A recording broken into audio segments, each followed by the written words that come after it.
Chapter 394. His sincerity could also be seen. When the time came, she would be touched and throw herself into his arms.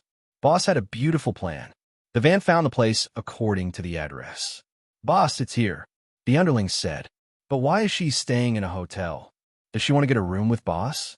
"I didn't expect to get a room like that." "Boss, you're in luck," the underling said enviously. "Follow me." Boss was ecstatic.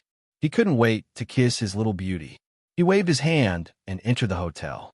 They went up the stairs to the floor and found a room door. There were a few strong men in black standing at the door. The few of them looked at them with uncertainty, and the boss felt even weirder, because the aura of the men in black was somewhat unfriendly. At this time, Hiju walked forward. "Looking for the owner of the phone? You're the one who answered the phone?" Boss asked. "The person you're looking for is waiting for you in the room," Hiju said. The underling next to him whispered, "Boss, is there a trap?" If it was an ordinary person who saw this unusual atmosphere, they would definitely turn around and leave. However, this boss was used to calling the shots in G Village. Even the director had to give him some face, so he wasn't afraid. "What are you afraid of?" "No one dares to provoke me. Hey Lao-san," Boss said, and was about to enter the room. Hiju stopped the underling behind him. "Only one person is allowed in." "Why?" "We came with Boss. Of course we'll go in together." The underling was unhappy. Boss didn't care and said, "You guys wait outside." Since Boss said so, they could only obey. After Hey Lao-san entered the room, he shivered from the cold air inside. It was as if he didn't enter a room, but an ice cellar. After entering, he saw the man sitting on the sofa. He was wearing a black suit and had a deep aura. The way he sat there without moving was very creepy. "Didn't you say that the owner of the phone is here?" "I'm here to deliver the phone." Even though Hey Lao-san was unhappy because he didn't see Tang Bao, he was shocked by the strong aura and didn't dare to show his anger. Di Hao-yin looked up. His sharp gaze seemed to be able to pierce people's eyeballs. Looking at Hey Lao-san, his thin lips slightly opened. "She dropped her phone here." "Yeah, that's why I'm giving her a phone." Hearing this low voice, Hey Lao-san also recognized that the person who answered the phone was the man in front of him. His awe-inspiring aura made people not dare to act rashly. The look in Di Hao-yin's eyes changed and became frighteningly sharp. Hiju walked in from outside and lifted his foot to kick Hey Lao-san's leg socket. "Ah!" Hey Lao-san knelt on the ground in pain. He couldn't stand up. His legs seemed to be broken. He endured the pain and shouted, "You dare to attack me? Do you know who I am? Do you want to die?" "Ah!" Hey Lao-san screamed again. Hiju stepped on Hey Lao-san's ankle. He almost crushed it under his foot. Hey Lao-san was in so much pain that the black skin on his face almost turned white. Large beads of sweat dripped down. "Take out your phone," Hiju said. Hey Lao-san's heart was filled with hatred. Were the underlings outside deaf? Didn't they hear his scream? However, Hey Lao-san didn't know that Hiju had already dealt with all his underlings before he came in. Dealing with people like that was as easy as stepping on ants. I didn't bring it with me." "Ah." There was another heart-wrenching scream. This time, he was afraid that his bones were really broken. "If you want to be unable to stand up in the future, I will definitely help you," Hiju said. I have, it's on me." Hey Lao-san didn't dare to be arrogant. This was the first time he admitted defeat. He had always been insufferably arrogant when he bullied ordinary people. "Take it out," Hiju ordered. Hey Lao-san trembled as he took out the phone from his body. The moment he took it out, Di Hao-yin's black eyes trembled slightly, with ripples of deep emotion. Hiju naturally knew that this was Tang Bao's phone. He took the phone and handed it to Di Hao-yin. Di Hao-yin held the phone in his hand and stroked the fine cracks on the screen with his fingertips. It was as if those cracks were copied on his heart and were difficult to heal. "How did you get this phone?" Di Hao-yin asked. If you don't tell me the truth, I will make your life worse than death." Di Hao-yin looked at Hey Lao-san fiercely, as if he was looking at a dead man. Hey Lao-san had never seen such a look and was scared out of his wits. He could only say, "She set up a stall in the town with an old woman. I went to collect protection money. She didn't have any money, so she used her phone as collateral." "She's still there?" Di Hao Ian's black eyes moved slightly. No, she ran away a long time ago. Di Hao Ian's eyes were so deep that it chilled people's hearts. But in an instant, he said, "Take me to the stall." After saying that, he stood up and walked out of the room. Ju directly picked up Hei Lao San. Hei Lao San was limping and could only be dragged along. After going out, he directly threw himself into the bodyguard's car. Hei Lao San was stunned that he didn't see his subordinates. However, looking at the unfriendly and cold men in black, Hei Lao San felt that even if his subordinates were here, they wouldn't be able to do anything. Moreover, it wasn't that he didn't know that his subordinates might be even more miserable than him. They must have been killed. Hei Lao San was terrified. Who on earth did he offend? Following the route, they arrived at a village and arrived at a street corner, the place where Tang Bao and Grandma had set up their stall. However, it was still empty. No one had set up a stall there. Hei Lao San pointed and said, "It's here." Di Hao Ian looked at the empty spot and felt as if his chest was empty. He looked around there and paced back and forth twice. He didn't see anyone. There wasn't even a surveillance camera in this place. There was no way to find her. Di Hao Ian's face was frighteningly dark. He turned around and kicked Hei Lao San in the chest. Hei Lao San spat out a big mouthful of blood and lay on the ground. Di Hao Ian stepped on Hei Lao San's face and looked down at him with a sinister look. "Did you get my permission to touch her?" "I didn't touch her. She ran away." Hei Lao San defended himself. "If you didn't touch her, she would have run away." Di Hao Ian stomped down hard. Everyone could hear the sound of his jaw being dislocated. Hei Lao San wailed and couldn't speak. When the people at the other stalls saw this, they felt relieved. They had been bullied by Hei Lao San for a long time. No one had ever dared to go against Hei Lao San. Chapter 395. Ju walked in front of Di Hao Ian and said, "Young master, young madam, did set up a stall here with an old woman. She looked unfamiliar, so she shouldn't be from this town." Those people said that young madam had just come to set up a stall when she met someone who wanted to collect protection money. They even wanted to snatch young madam back. Young madam had no choice but to give them the phone. When they went to the phone store, young madam knocked out the two guards with a brick and took the opportunity to run away with the old woman. There was no doubt that it was definitely the Tang Bao. However, when Di Hao Ian heard how Tang Bao was bullied here, his face was as cold as the devil's. He didn't even look at Hei Lao San, who was lying on the ground like a dead dog, and said, "Deal with it." Yes, Ju ordered his men to drag Hei Lao San away. The others didn't know how to deal with it. However, they didn't have to worry. This group of people wouldn't appear again to collect protection money. The clue ended here. However, this was also hope. The fact that Tang Bao could appear here meant that his residence shouldn't be too far away. With this village as the center, they would spread out to look for him. As for the stall, Tang Bao, who had been scared away, wouldn't come back to set up a stall. At night, Tang Bao and Grandma were busy with dinner. "Grandma, I'm sorry.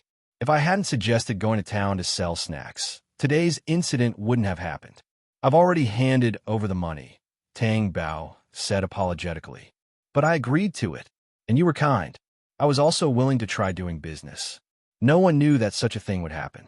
It's a pity that your phone was taken away by someone else. It's very expensive, right?" Grandma asked. She had heard those people say that it was very expensive and that ordinary people couldn't afford it. No matter how expensive it is, it's just a worldly possession. "I'm afraid of scaring you." It really did scare me. If you weren't quick-witted, you would have been at a disadvantage. In this world, there are also things that the law can't control, Grandma said helplessly. Tang Bao was even more clear in his heart, especially after marrying Di Hao Ian. Power and influence were scarier than anything else. One sentence could ruin a person's life. "Then let's set up a stall in a tourist area." "All right, I'm not going to town." Tang Bao felt guilty. He clearly had good intentions, but in the end, such a thing happened. Hopefully, those people wouldn't find this place. Otherwise, wouldn't she be harming Grandma? The next morning, Tang Bao went to the courtyard to feed the chickens. The chicken was excited when it saw her. Although he was aiming for the food in her hand, Tang Bao still smiled at the sight of him. Sister Chicken, don't worry, I won't eat you. However, if Grandma eats you, you have to be mentally prepared, Tang Bao said as he fed her. The old hen immediately crowed twice and raised its head. Haha, do you understand what I'm saying? All right, I'm just kidding. I won't eat you. After Tang Bao finished speaking, the hen lowered its head again to peck at the food. Seeing this, Tang Bao's playfulness was aroused. For the past 2 days, Grandma didn't go to set up a stall. She was at home preparing food for the new year. Tang Bao didn't go out either. However, she wandered around.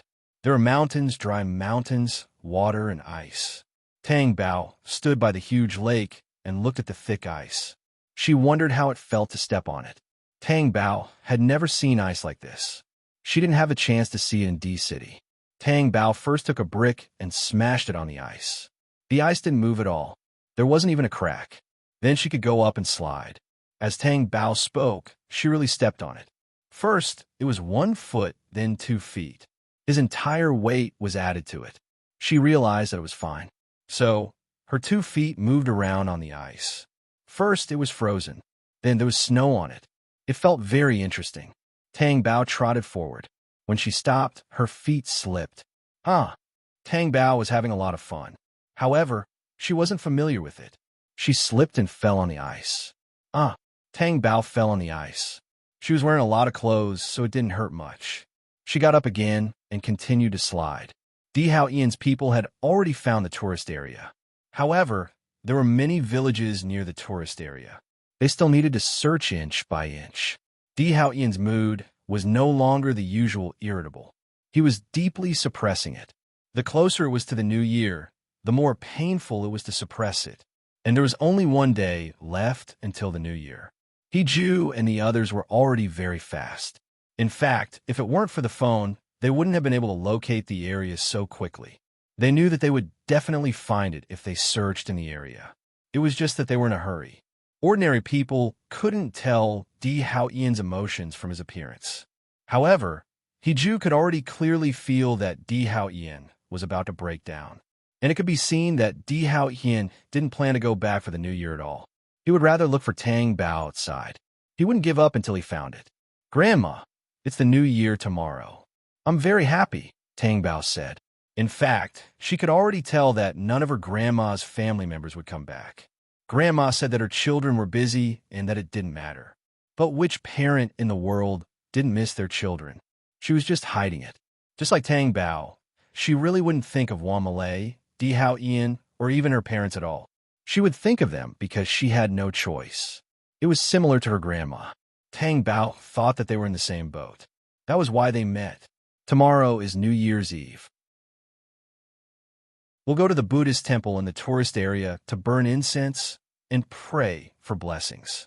Then, we'll come back for New Year's Eve dinner. Is this a custom here? Yes, burn incense and pray for blessings. May a new year go smoothly. When the time comes, you can also burn incense and pray for blessings. May your wishes come true, Grandma said with a smile. Tang Bao felt that this was quite novel. Therefore, on New Year's Eve, they prepared to leave for the Buddhist temple in the tourist area early in the morning. Grandma, why do we have to go so early? The New Year's Eve dinner is at night anyway. There are many people. We have to go early. Tang Bao thought to himself. Even if there are many people, there's no need to go now, right? However, after arriving, Tang Bao felt that what his grandma said made sense. The tourist area that used to be cold and empty was suddenly filled with people. There were people everywhere. People bumped into each other, holding incense in their hands as they headed to the Buddhist temple. Oh my God, if it was his turn, wouldn't it be at night? Grandma, if we set up a stall here, do you think we can make a lot of money? Tang Bao said jokingly. It's the new year. No stalls. Yes, no stalls. The two of them queued for a long time to buy incense. When they bought it, Tang Bao felt that his legs were about to break. However, he couldn't rest. He still had to go to the Buddhist temple on the mountain and climb the stairs. Tang Bao realized that his grandma's legs were even stronger than his. How embarrassing.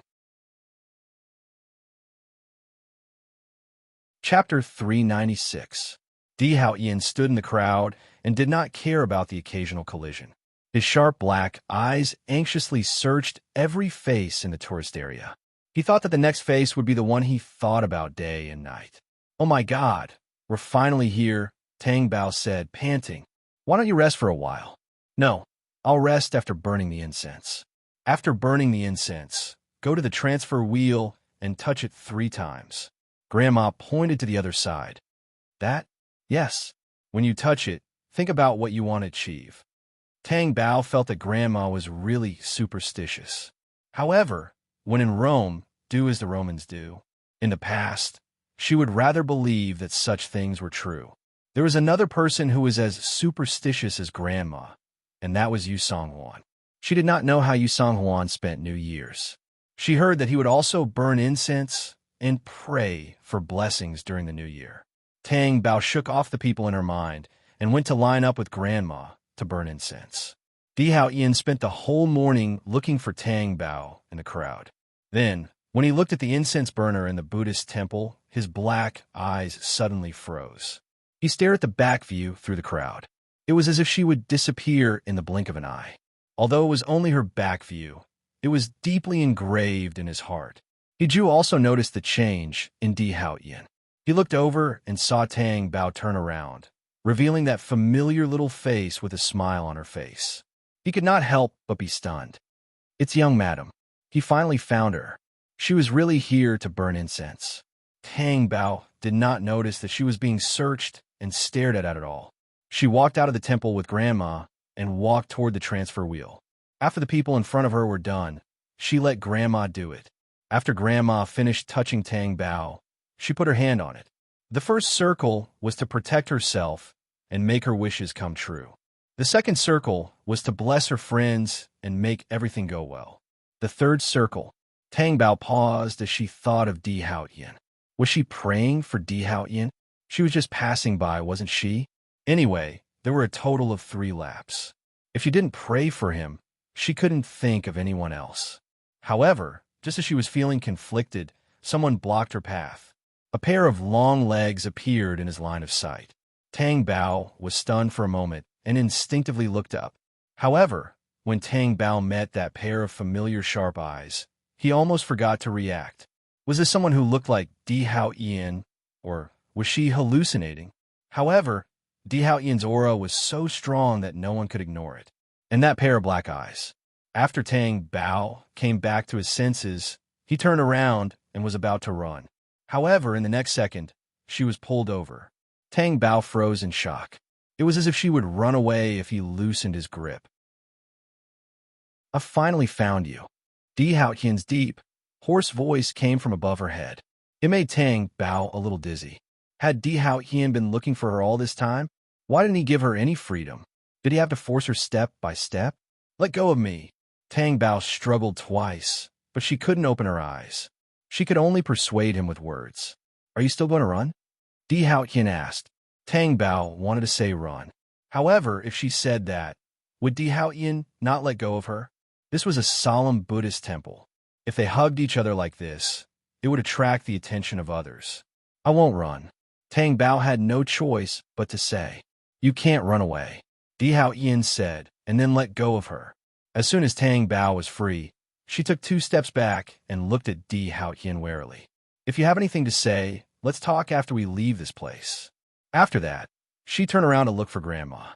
Then, she pulled Grandma, who was blocked by Hiju, and walked down the stairs.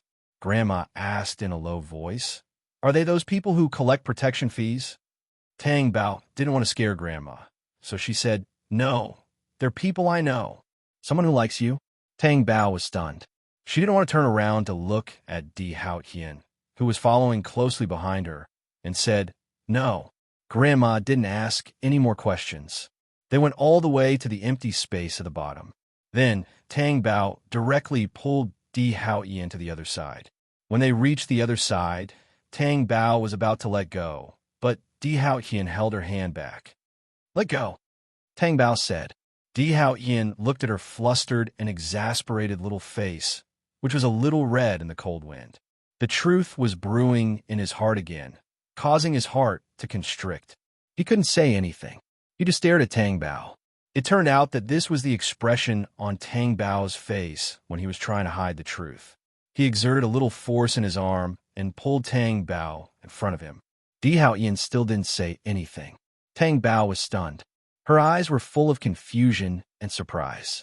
How could Di Haoyan be so sudden in a place where people were coming and going?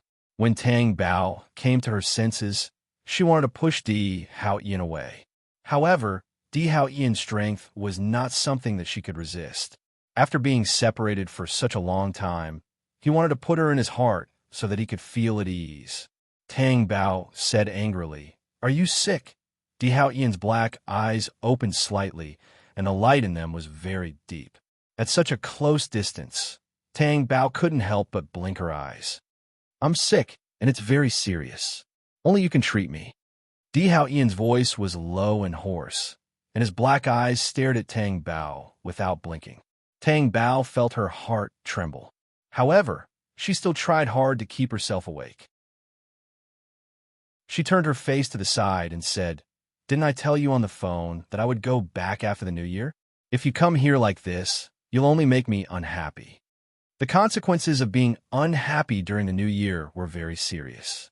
Moreover, what made Tang Bao unable to come back to her senses until now was how Di Haoyan could find her here. Transportation here was inconvenient, and there was no signal.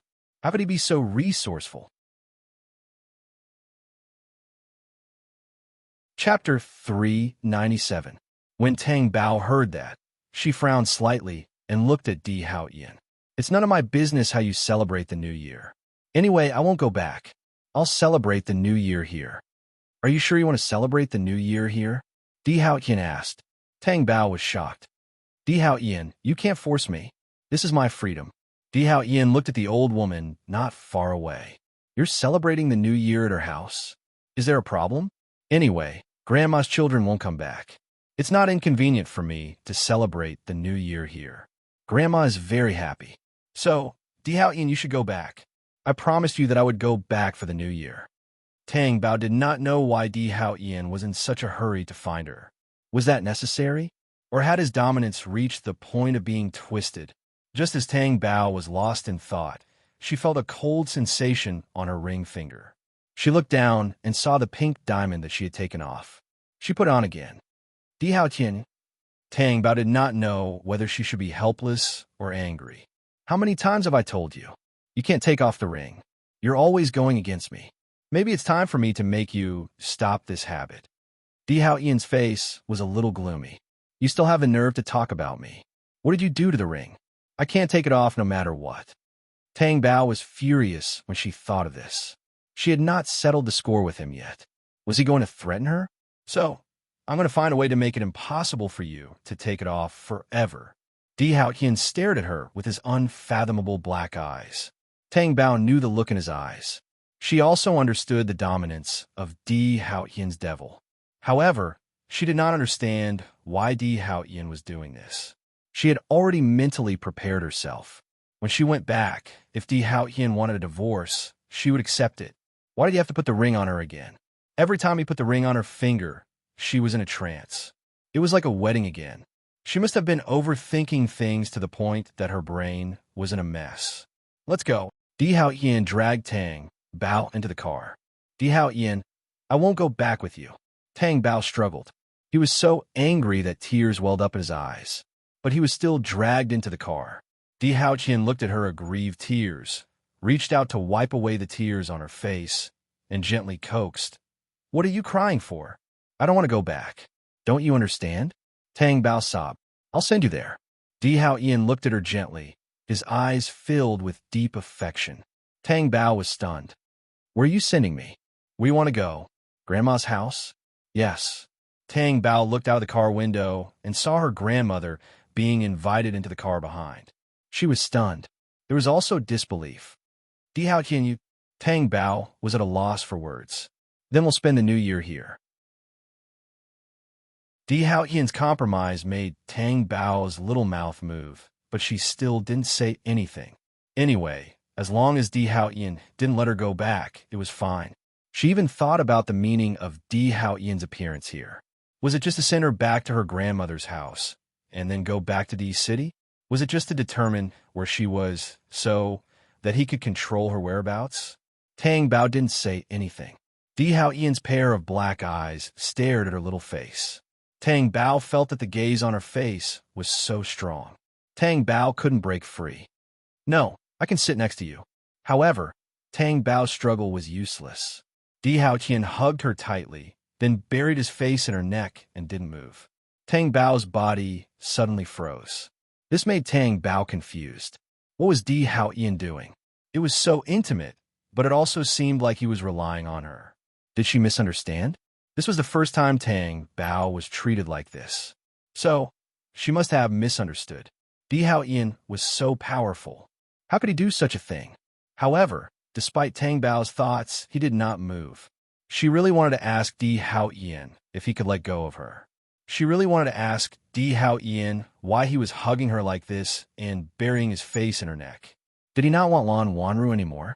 Or did he not care about the abortion? Tang Bao didn't understand. She also couldn't understand Di Hao Ian. Her body was stiff as Di Hao Ian hugged her. They arrived at Grandma's house. Tang Bao got out of the car. Di Hao Ian also got out of the car. Tang Bao looked at him and said, "You can go back. I'm already home." Although this was not her home, she had been living here recently and treated this place as her home. Di Hao Ian didn't say anything. After Grandma entered the house, he also followed in. Tang Bao wanted to stop him. Di Hao Ian, however, Di Hao Ian walked inside as if he didn't hear her call him. Tang Bao hurriedly chased after him. Di Hao Ian, what are you doing? I'm looking at where you've been living recently. After Di Hao Ian entered, the house became small. There was no trace of Di Hao Ian's natural aura. Grandma looked at Di Hao Ian a little awkwardly and then looked at Tang Bao. Tang Bao could only smile at Grandma to appease her. There was no other way. She couldn't control Di Hao Ian.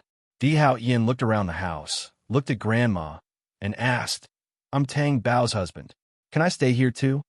Tang Bao was stunned when he heard Grandma nodding. Yes. Tang Bao was unhappy. He went forward and refused. "You can't stay here." "Why?" Because there are no more rooms. "I'll sleep with you," Di Hao Ian said casually. However, Tang Bao felt as if a huge rock had been smashed into the lake in his heart, stirring up huge waves. He went forward and dragged Di Hao Ian out of the house. When they were outside, "Di Hao Ian, what are you trying to do? It's the new year. Why aren't you going back? What are you doing here?" Tang Bao didn't know what Di Hao Ian was trying to do. Even if he didn't need to spend the new year with Lan Wanru, what about Yu Songhuan? That was his biological mother. Why didn't his son spend the new year with his biological mother? Why did he come to such a remote village? "I'm spending the new year here," Di Hao Ian said. Tang Bao gritted his teeth and stared at Di Hao Ian. "You don't want to stay in the castle, but you want to spend the new year here. I'll be wherever you are."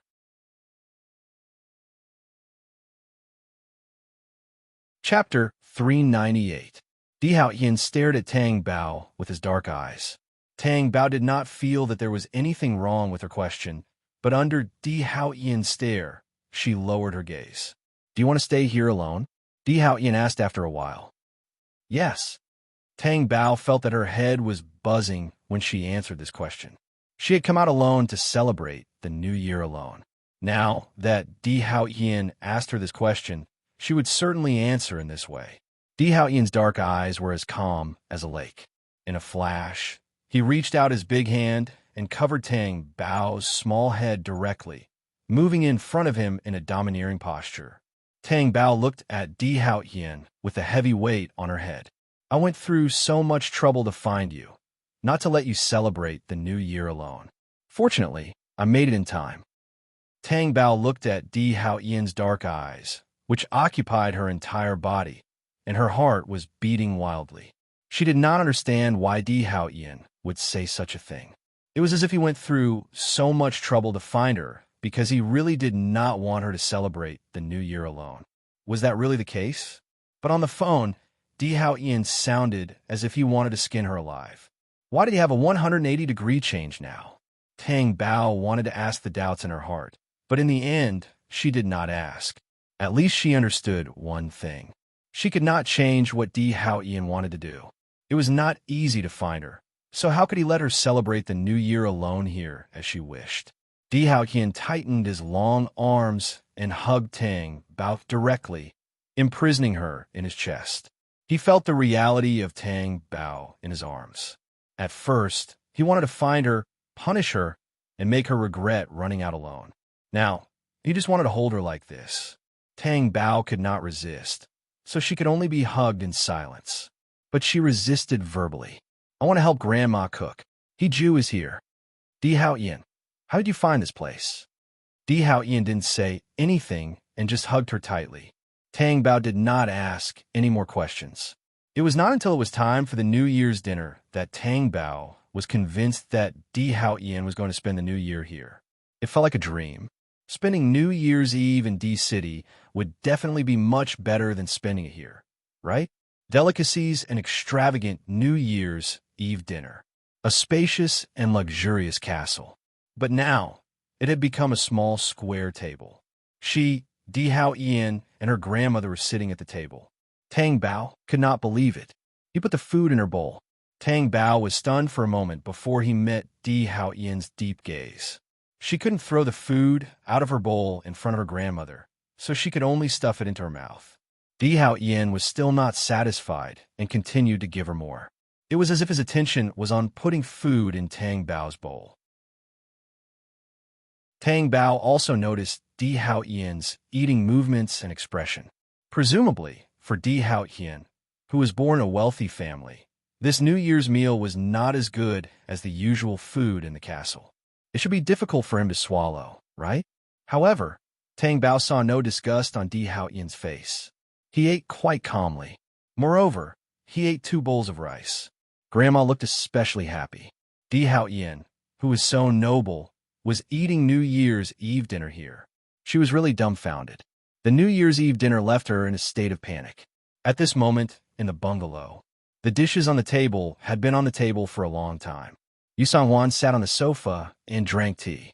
When he came back to his senses, he found that the tea was cold. He put on the coffee table and did not touch it. "Old madam, it's time to eat. Otherwise, the food will be cold."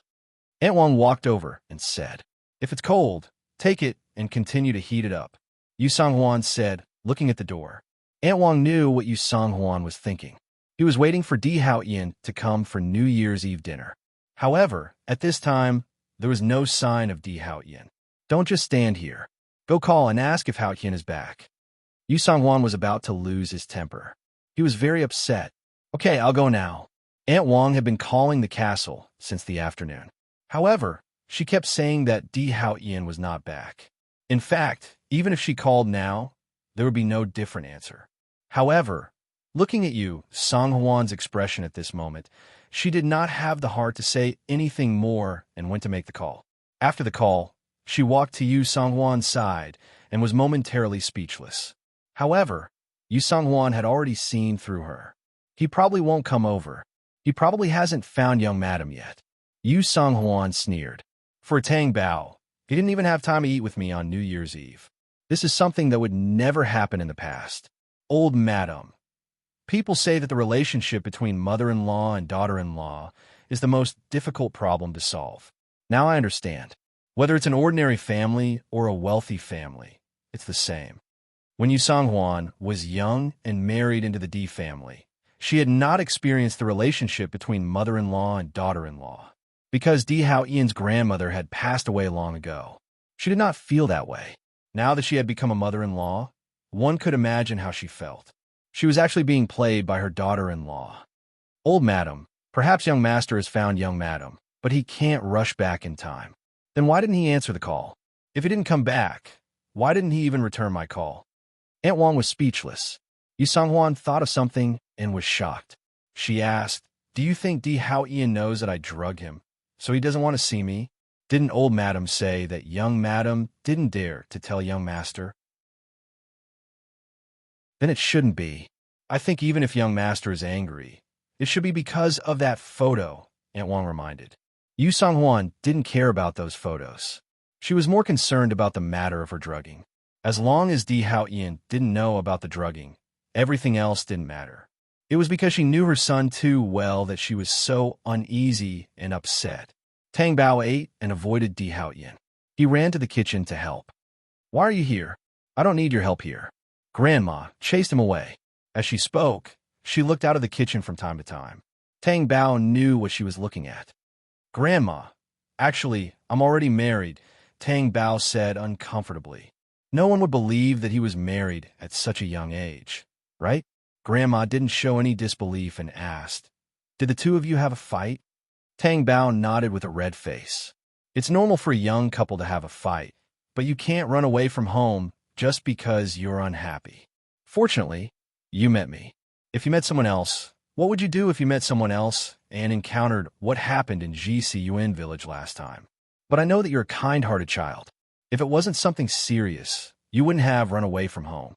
But Grandma still hopes that you can consider your own safety," Grandma advised. Chapter 399. When Grandma heard what she said, she only felt that it was cute and laughed. "Grandma, why are you laughing?" "Of course I'm laughing.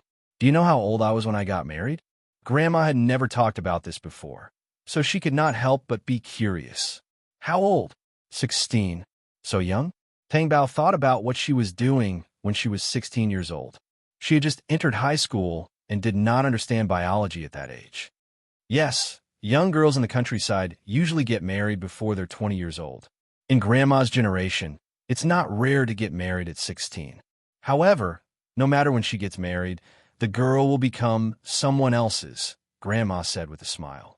Tang Bao thought for a moment and said, "I envy you, Grandma. At that time, it must be a very simple life. I like that kind of life. Isn't it good now? I think your other half chased you all the way here. You don't even go home. Ordinary people can't do that," Grandma advised her. She hoped that both of them would be fine. Tang Bao did not know how to tell Grandma about her. It was too complicated. Moreover, she could not open her mouth to talk about such things. Even Di Haoyan did not know. Tang Bao thought of something and said, "Grandma, can you make another room? Then give me another quilt. I'll tidy it up." "Why do you need another room?" Grandma was puzzled. "For him to sleep. That won't do. How can a husband and wife sleep in separate beds? It will hurt feelings." Grandma disagreed. Tang Bao felt that only feelings could hurt feelings. If there were no feelings, how could it hurt? However, in the end, Grandma did not agree to give her another quilt, let alone make another bed for her. Tang Bao had no choice but to give up. When Tang Bao and Grandma came out of the kitchen, the sky outside was already dark. The sky in the mountains seemed to be darker than in the city. Tang Bao could tell on the first day she came here. At this moment, the villagers who had eaten their New Year's Eve dinner had already started to set off firecrackers. Crackling sounds could be heard, and it was very lively. At this moment, they heard an explosion and saw the whole sky light up. Tang Bao and Grandma were stunned. When they walked out of the house, they saw fireworks blossoming one after another in the dark sky. Each of them occupied half of the sky. The entire sky lit up. She was so beautiful that no one was willing to blink. No one here would be able to do something so extravagant. There could only be one person, Di Haoyan. It even attracted the attention of the other villagers in the village, who gasped in amazement.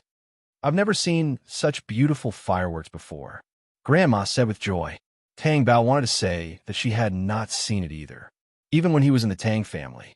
This was the first year of her marriage to Di Haoyan.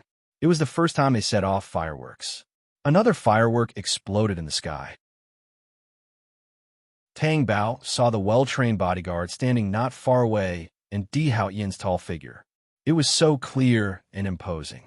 Under the illumination of the fireworks, it flickered. She thought that she would be alone for the new year, but unexpectedly, Di Haoyan appeared. He even had a New Year's Eve dinner with her here. The New Year. This was also the first time Tang Bao spent the New Year with Di Haoyan without her family. She thought that she would have nothing. Just as Tang Bao was staring at Di Haoyan's silhouette in a daze, Di Haoyan turned his face over. Tang Bao looked away in a panic. She looked up at the fireworks in the sky. The fireworks were beautiful, but they were also short-lived. She did not know if the peace and beauty in front of her were short-lived. For Di Haoyan, The beautiful thing was not the fireworks, but the people standing under the fireworks. It made his eyes greedy. After the fireworks, Grandma went back to her room early. Tang Bao felt that Grandma did it on purpose, because she usually did not go to bed so early. When Tang Bao saw Di Haotian walking over, she quickly turned around and went to her room. After going in, she turned around and closed the door. However, a big hand was stuck in the door, preventing her from closing it. Tang Bao tried to close the door, but could not. Her strength was no match for Di Haotian. Di Haotian was not angry. His dark eyes looked at her with a deep smile. Tang Bao looked uncomfortable. What do you want to do? Sleep, of course. You can sleep somewhere else. Tang Bao did not want to. There are no other rooms here. You can sleep in a car. It was not that Tang Bao was too cruel, but Di Haotian's car was more luxurious than this room. Was the condition not better? Why did he squeeze with her in this small room of dozens of square meters? Was he not afraid that he would be wronged?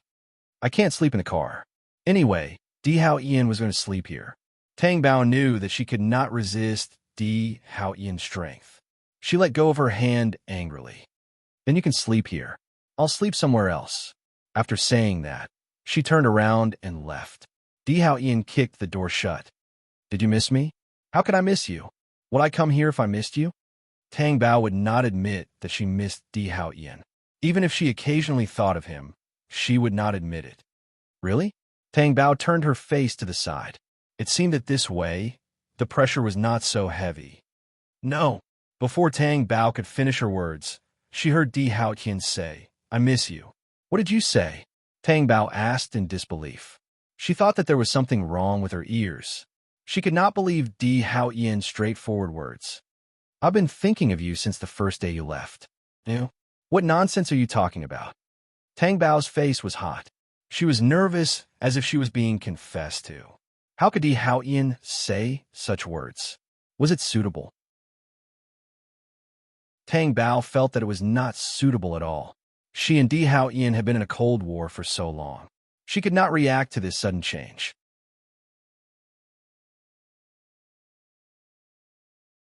Chapter 400. You don't care about the child anymore.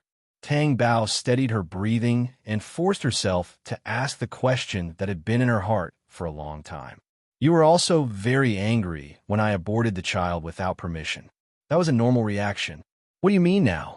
She was the one who was abnormal now, wasn't she? Di Haotian's deep eyes darkened.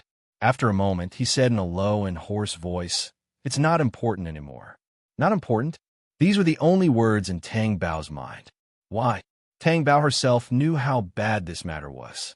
Di Haotian forgave her just like that? Wasn't this a little ridiculous? I'm going to take a shower first, Di Haotian said and let go of her. If he didn't let go, his suppressed emotions would be exposed. It would be as exposed as showing his fangs. Tang Bao felt her body lighten and was stunned. When she came back to her senses, Di Haotian really wanted to take a shower. Tang Bao stood there in a daze. Shouldn't he let her go first? Why was Di Haotian acting so strange? She also thought that she should be glad that he didn't drag her along. Tang Bao's expression was a little uncomfortable. She sat down on the edge of the bed. When she sat down, the bed even creaked. She suspected that the bed would not be able to withstand Di Haotian's weight. At the same time, Tang Bao's face turned red when she thought of the bed in the Tang family's house. This was Grandma's house. Di Haotian wouldn't do anything to someone else's house, would he? After Di Haotian finished showering, Tang Bao went to take a shower silently. When she came back from the shower, Di Haotian was already on the bed. Tang Bao stood by the bed without moving. Come up. Di Haotian looked at her. Tang Bao looked at the bed and struggled in her heart again. Then she turned around. Di Haotian seemed to know that she would run away. He reached out and grabbed her wrist. Tang Bao couldn't escape. It was like being imprisoned in a cage with nowhere to escape. Let's stay up for the new year together. Di Haotian's deep and hoarse voice rang in her ears. Tang Bao pretended to be calm and did not move. But his body stiffened. After being separated from Di Haotian for so long, she suddenly felt a sense of unfamiliarity. It made her want to dodge. Tang Bao also did not expect Di Haotian to say that he wanted to stay up for the new year together. She thought that she would be alone. His appearance made this night seem so different. Relax. How can I relax when you're like this? I'll sit next to you.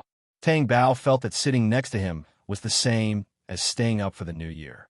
If you don't relax, then go home. Di Hao Ian's threatening voice made Tang Bao tremble in fear. Tang Bao was left with no room to fight back. Just try to relax. Perhaps every night since the Tang Bao came here, the blanket was cold. Tonight, the temperature under the blanket was so good. It was like a furnace roasting her easily cold body. She had to admit that this temperature was not so annoying. However, Tang Bao was not so willing to compromise. After tonight, shouldn't you go back tomorrow? Go with me? Of course not. I want to stay for a while. I'll accompany you.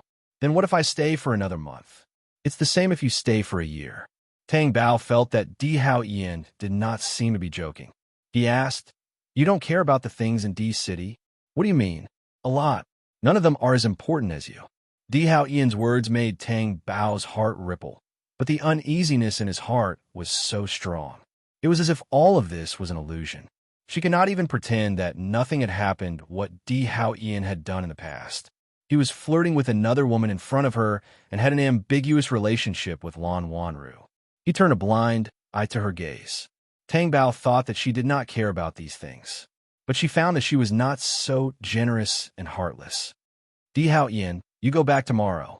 Anyway, you already know where I live now. There's no need to live here with me. I'll go back in a week at most. Tang Bao did not know who she was persuading. Because Di Hao Ian was such a strong person, what was the use of persuading him? Sure enough. Then stay for a week. We'll go back together then. She did not say anything else. There was a window on the wall. A very small window. It was only the size of an adult. Every night, after Tang Bao turned off the lights, the moonlight would shine in from there. It was still the same now, but with the light, it would be much fainter. Tang Bao thought that she was really looking forward to staying up for the new year. However, it did not take long for her long eyelashes to become very heavy. It did not take long for her to fall asleep. Even breathing could be heard. Her small face was sleeping soundly. Di Hao Ian's dark eyes were full of deep affection. Then he kept holding her like that, waiting for time to pass. Fortunately, he was able to make it in time and didn't leave her alone to guard it. On New Year's Eve in D City, it was very lively. It was not as quiet as the countryside. Gu Linshin was drinking and playing with the men and women he knew in the past in a private room. The men and women were having a lot of fun. Gu Linshin was enjoying it. Gu Linshin was in a good mood. "Young Master Gu, do you like it?" Gu Linshin said without hiding anything. So annoying. The female model laughed coquettishly, turned around, and jumped on the stage. Female models were battle-hardened.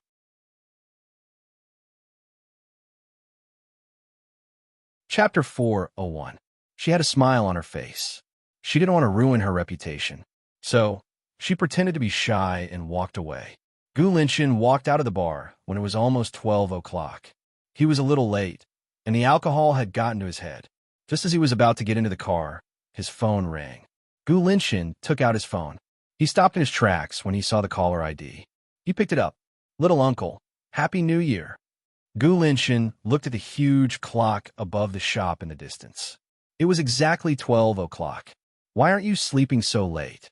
"Yeah, I waited until 12 o'clock to say Happy New Year to you."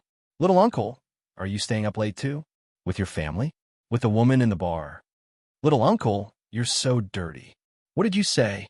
Say it in front of me." Gu Linshin raised his voice, his expression sinister. "Good night, little uncle." Luo Luoli quickly hung up.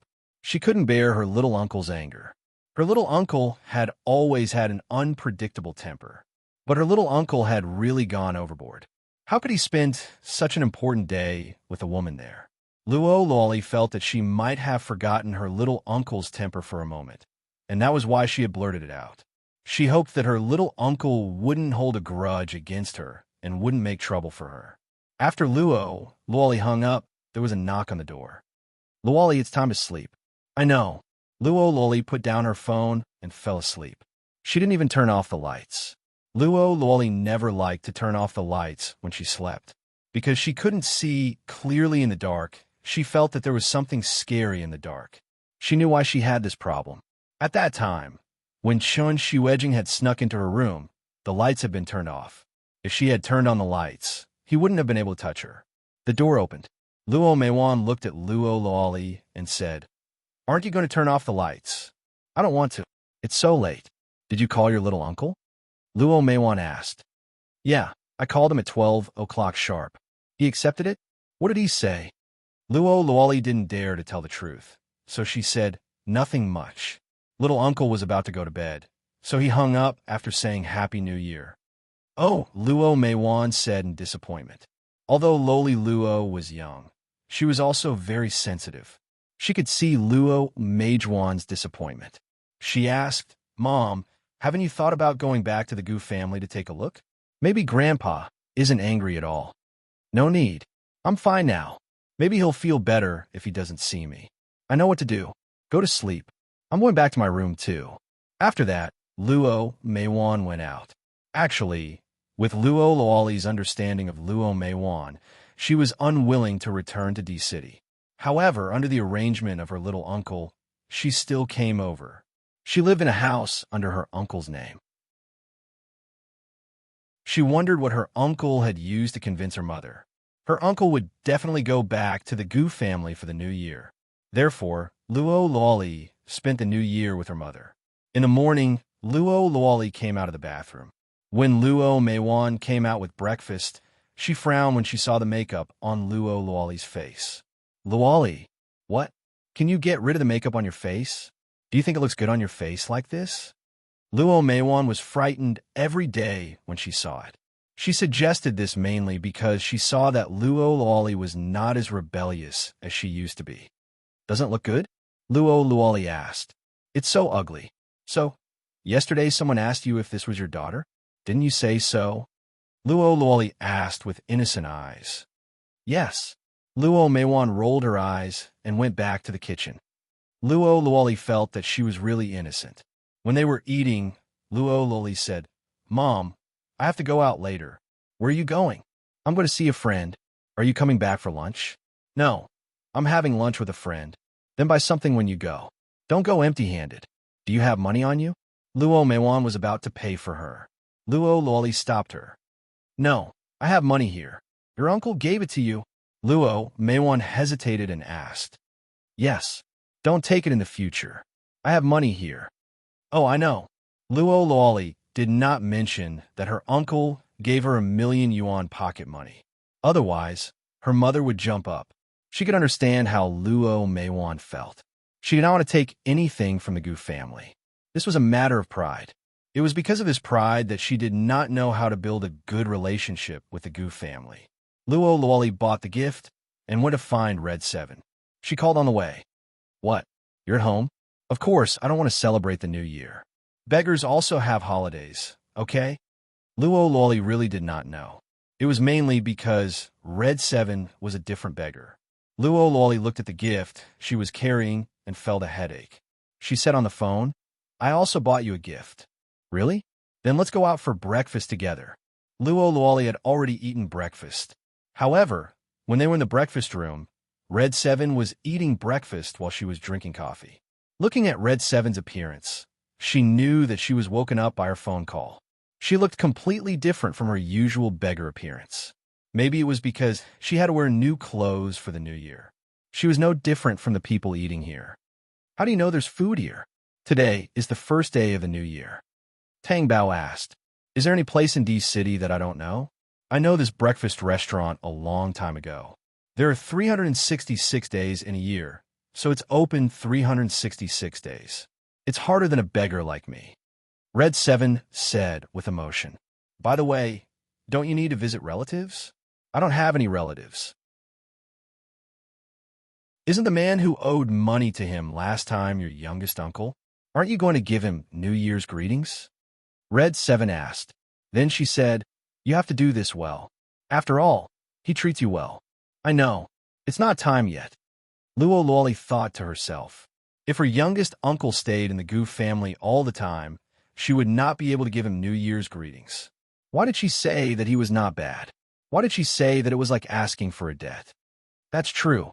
Usually, the first day of a new year is a rest day, not a New Year's greeting. Red 7 said while chewing food in her mouth.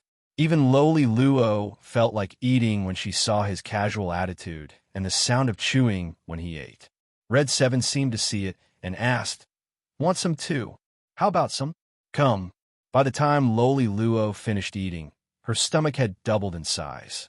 She touched her stomach and said, "I ate too much. Did you have a good time eating?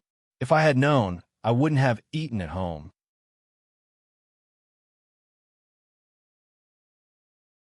Chapter 402. That seems to be the case. Luo Luoli smiled. Then she asked, "Do you want to have lunch together?" "No, I have to go home. Otherwise, my family will have a problem with it." "Okay." In the morning, Luo Luoli hung out with Red 7 and talked about life. When it was almost noon, they went home separately. Luo Luoli opened the door and saw Gu Linshin sitting on the sofa talking to Luo Meiwan. She was surprised. "Uncle? Why are you here? What are you talking about? Your uncle can't come?" Luo Meiwan reprimanded. Luo Luoli looked at Gu Linshin and saw that Gu Linshin was looking at her coldly. She immediately put on a welcoming smile. "Of course not. I'm just thinking that as a junior, I should give my uncle a New Year's greeting." "What's wrong?" "Oh, I know. Uncle is here to give his New Year's greetings to my mother, right?" Luo Meiwan looked embarrassed and immediately changed the topic. "Didn't you say that you wouldn't be back for lunch?" "My friend has something to do, so I came back." "Mom, don't tell me you didn't cook?" Luo Luoli asked. "It's done." Luo Meiwan looked at Gu Linshin. "Do you want to eat now?" "Yes." Luo Luoli was even more surprised. Her uncle came here for lunch on the first day of the new year? Wasn't this strange? Was he here to settle accounts with her? After all, she had called her uncle dirty last night. Luo Luoli looked at her uncle timidly. During lunch, Luo Luoli could see that her mother was a little restrained. Luo Luoli was also a little uncomfortable because of her guilty conscience. Gu Linshin, on the other hand, was eating rather calmly. Luo Luoli looked up and saw Luo Meiwan giving her a look, which meant that she shouldn't just focus on eating. "Uncle, you should eat more." Luo Luoli didn't know what to say, but it's not a bad thing to let people eat more at the dining table. Gu Linshin shot a cold glance at Luo Luoli. Luo Luoli quickly lowered her gaze. She didn't even care about her mother's gaze. After dinner, Gu Linshin was about to leave. Luo Meiwan hurriedly said, "I'll see you out." "Let Loli do it," Gu Linshin said. Luo Luoli, who was standing at the side pretending to be a blockhead, heard her name being called. Before she could react, Luo Meiwan gave her a push. "Send little uncle off." "Oh." Then Luo Luoli saw her little uncle to the door. The car was parked outside. Luo Luoli waited for her uncle to get into the car. However, her little uncle suddenly turned around and looked down at Luo Luoli. His deep figure enveloped Luo Luoli, making Luo Luoli feel as if spring had warmed her. Little uncle, what did you say about me last night?" Luo Luoli immediately pursed her lips tightly, as if she was afraid that she would blurt it out again. So her little uncle really came to settle accounts with her. She finally understood the saying, "A loose tongue can cause trouble." "Why aren't you saying anything?" Did I say anything? I didn't say anything." Luo Luoli laughed dryly. "Little uncle must have misheard. Are you saying that I'm deaf?" "No." Luo Luoli wanted to cry, but no tears came out. "How could I say that little uncle is deaf?" Gu Linshin looked at Luo Luoli's expression. And that face. In the past, he didn't want to take a second look at that face. Looking at it now, he didn't think it was that ugly. Therefore, habit is a very scary thing. Luo Luoli saw that Gu Linshin didn't speak, and even the atmosphere around them became strange. It made her a little nervous. Gu Linshin reached out and grabbed Luo Luoli's face. Her eyes widened in shock. Her skin was yellowish and ugly. He glanced at her faintly, then turned and left. As the car drove out of sight, Luo Luoli covered her face with her hands. She felt very wronged. Couldn't he have pinched her more gently? Didn't he know that it would hurt? When Gu Linshin returned home, old Master Gu was waiting for him. Although he was old, he still had a dignified aura. Where did you go so early in the morning? Old Master Gu asked. What's the matter? Gu Linshan sat on the sofa and asked. You know Lin Xiangting, the daughter of the Lin family, right? No. Old Master Gu's expression suddenly turned ugly. Why don't you know her? You two were childhood sweethearts. Gu Linshan didn't speak. He just looked at Old Master Gu coldly.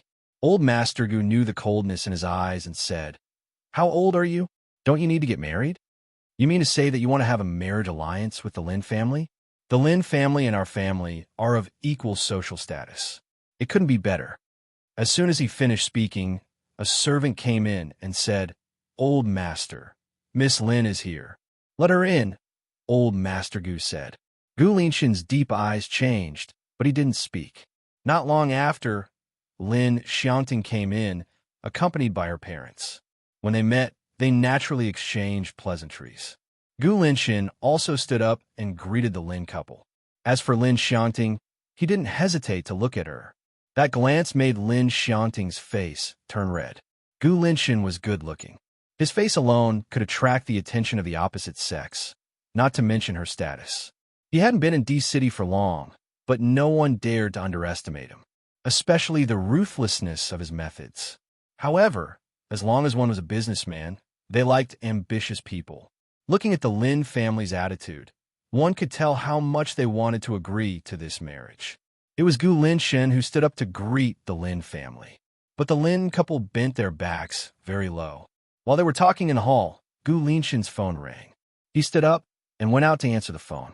It was a business matter. As soon as he finished, a woman's gentle voice came from behind him. Linshan. Gu Linshan turned around and looked at Lin Xiangting. Do you still remember me? Lin Xiangting asked with anticipation in her eyes. Yes.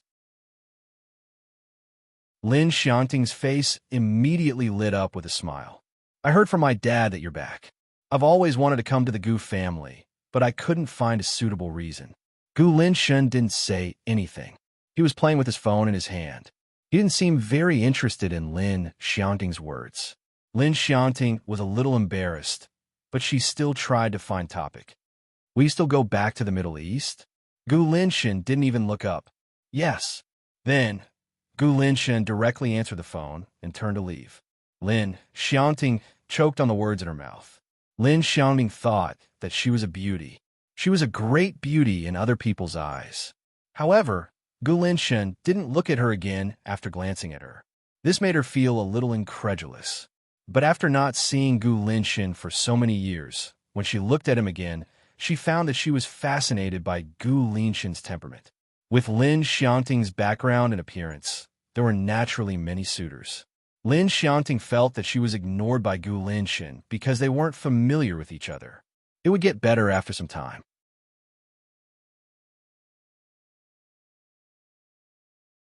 Chapter 403. Di Haoyan really stayed.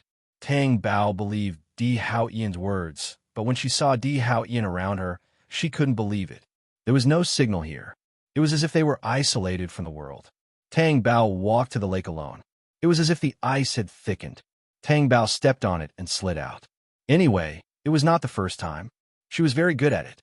When Di Haoyan found Tang Bao, he saw her having a lot of fun there alone. The ice under her feet was natural, as if it was specially made for people to slide on. Tang Bao did not notice Di Haoyan staring at her from a distance.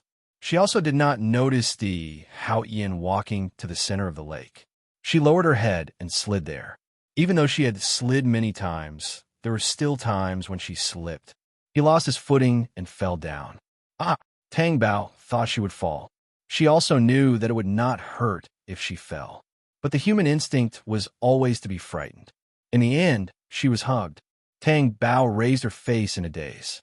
Her small face was raised. Tang Bao's heartbeat was so strong that she had to come back to her senses. Tang Bao's face was red. She did not know if it was because of the cold wind or because she was angry and embarrassed. She was so beautiful. Don't do it again. Tang Bao was angry. Why? Just because I don't say it doesn't mean that I will always tolerate you doing it. Who do you think I am? When did I abandon you? Di Haoyan said. He was the one who had been abandoned. Okay? Isn't that the case? Tang Bao asked angrily. She did not want to show that she cared. But it was better to clean up this kind of thing, right? Tang Bao could not accept such a thing. When? Di Hao Ian's dark brows furrowed slightly. Tang Bao took the opportunity to break free from Di Hao Ian's grip and said confidently, "You even brought the women back to the castle. I think it's not that simple. And your Lan Wanru, aren't you afraid that others will be sad if you come here? Lan Wanru's health isn't too good. Don't anger him to the point that he falls ill. If that happens, you'll have sinned. It's my fault for bringing women back to the castle." Before Di Hao Ian could finish his sentence, Tang Bao angrily interrupted him. "Do you think I can forgive you just because you said you were wrong? Don't think that this is a trivial matter. If I bring a man back to the castle, can I do the same?" Di Hao Ian's face suddenly turned ugly. "You want to find a man? I'm just talking about a metaphor. What was the main point of this person? Not even a metaphor." Tang Bao simply did not know how to communicate with such an overbearing and unreasonable person. "I won't in the future." Di Hao Ian was a little embarrassed. He was scolded like this by a girl who had just become an adult for less than 2 years. He, the king of Imperial City, had lost all his face. However, he could not refute. He had to lower his voice and beg for forgiveness. "Do you think I'll be happy if you say I won't in the future? If everyone's mistakes are easily forgiven, it only shows that I'm too unprincipled. I have absolute tolerance for the mistakes you've made. In fact, I'm not such a generous person. I don't care what you think in your heart. In short, I won't forgive you." "Bao, don't give me the wrong impression that you care about me." Tang Bao interrupted him. "Do you know? When I saw you bring another woman back, and even eat with Lan Wanru in the restaurant, you acted as if you didn't see me. Do you know what I was thinking? I felt that your kindness to me in the past was like a joke. After the joke, there was nothing left. Just like you said, I can't bring a man back. However, I'm just putting myself in your shoes, and you can't accept it. Shouldn't a husband and wife be loyal? I know that I can't change you, but can I change myself? So you're asking for a divorce?" "Yes. Even if I was wrong to abort the child, you can't humiliate me like this. You don't want me, but you can't treat me like that. If there are things that don't belong to me, I won't force it. For me, as long as I want something, I won't let it go." Di Hao Ian did not hide his dominance. Tang Bao looked at Di Hao Ian and felt that he was telling the truth, because Di Hao Ian had always been so domineering. "Are you referring to me? If I really don't want you, I won't torture myself like that." Di Hao Ian approached Tang Bao. The closer he got, the more Tang Bao's little face looked up. In front of her, Di Hao Ian was very tall. So tall that she had to look up. Tang Bao's eyes were blank. Why did Di Hao Ian torture himself when he brought a woman back? Wasn't it to torture her? Her eyes were a little red. She didn't know why she had such a reaction. Because of the grievances she had suffered during that time, she couldn't forgive Di Hao Ian so easily. "I think you're very scary." This was Tang Bao's evaluation of Di Hao Ian. "I'm sorry, I know I'm not qualified to say that. Actually, if you really want to do something, I won't say anything, and I won't say anything in the future." Tang Bao turned around and walked away. What was Di Hao Ian's status? What was she? Di Hao Ian could get whatever he wanted. Why did she have to be so aggressive and question him? Tang Bao felt that Di Hao Ian would never belong to her from the beginning to the end. He would never belong to anyone. "Since you don't care about anything, why did you say that you aborted the child without permission?" Di Hao Ian's voice behind her was low and calm, but it exploded like a bomb. Tang Bao turned around and looked at Di Hao Ian. She asked in disbelief, "What did you say? Do you think you can hide it from me forever? Who told you that?" Tang Bao was shocked. "Wan Malay?" She couldn't think of anyone other than Wan Malay. "It doesn't matter who told you. What matters is your heart." Di Hao Ian looked at her deeply with his dark eyes. Her heart. Tang Bao was stunned. Why didn't she know her own heart?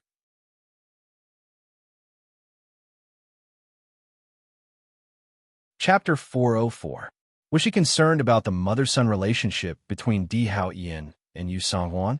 Was it because she didn't want Di Hao Ian to be disappointed in his familial ties? "My heart. I just don't want you to be like me and regret it in the future. Because I lost my father, I'm just putting myself in your shoes. It has nothing to do with anything else, Tang Bao said indifferently as he lowered his gaze. As soon as he finished speaking, Di Hao Ian's men had already quickly arrived in front of her. He suppressed his voice and squeezed out 2 words from his throat. Liar. Tang Bao was on the verge of fainting. Her consciousness was floating in the air. It took a while for her mind to clear up. Di Hao Ian, are you done? Tang Bao was angry. However, she looked very cute. Done? Wait for a lifetime, Di Hao Ian said domineeringly. You. Tang Bao was about to say something when a crystal wolf puppy appeared in front of her. It made her heart skip a beat. That was something she was very familiar with. It was the old crystal wolf puppy that Di Hao Ian had given her before. Perhaps there was no such accessory in the world now. When she left the castle, she deliberately didn't take it with her.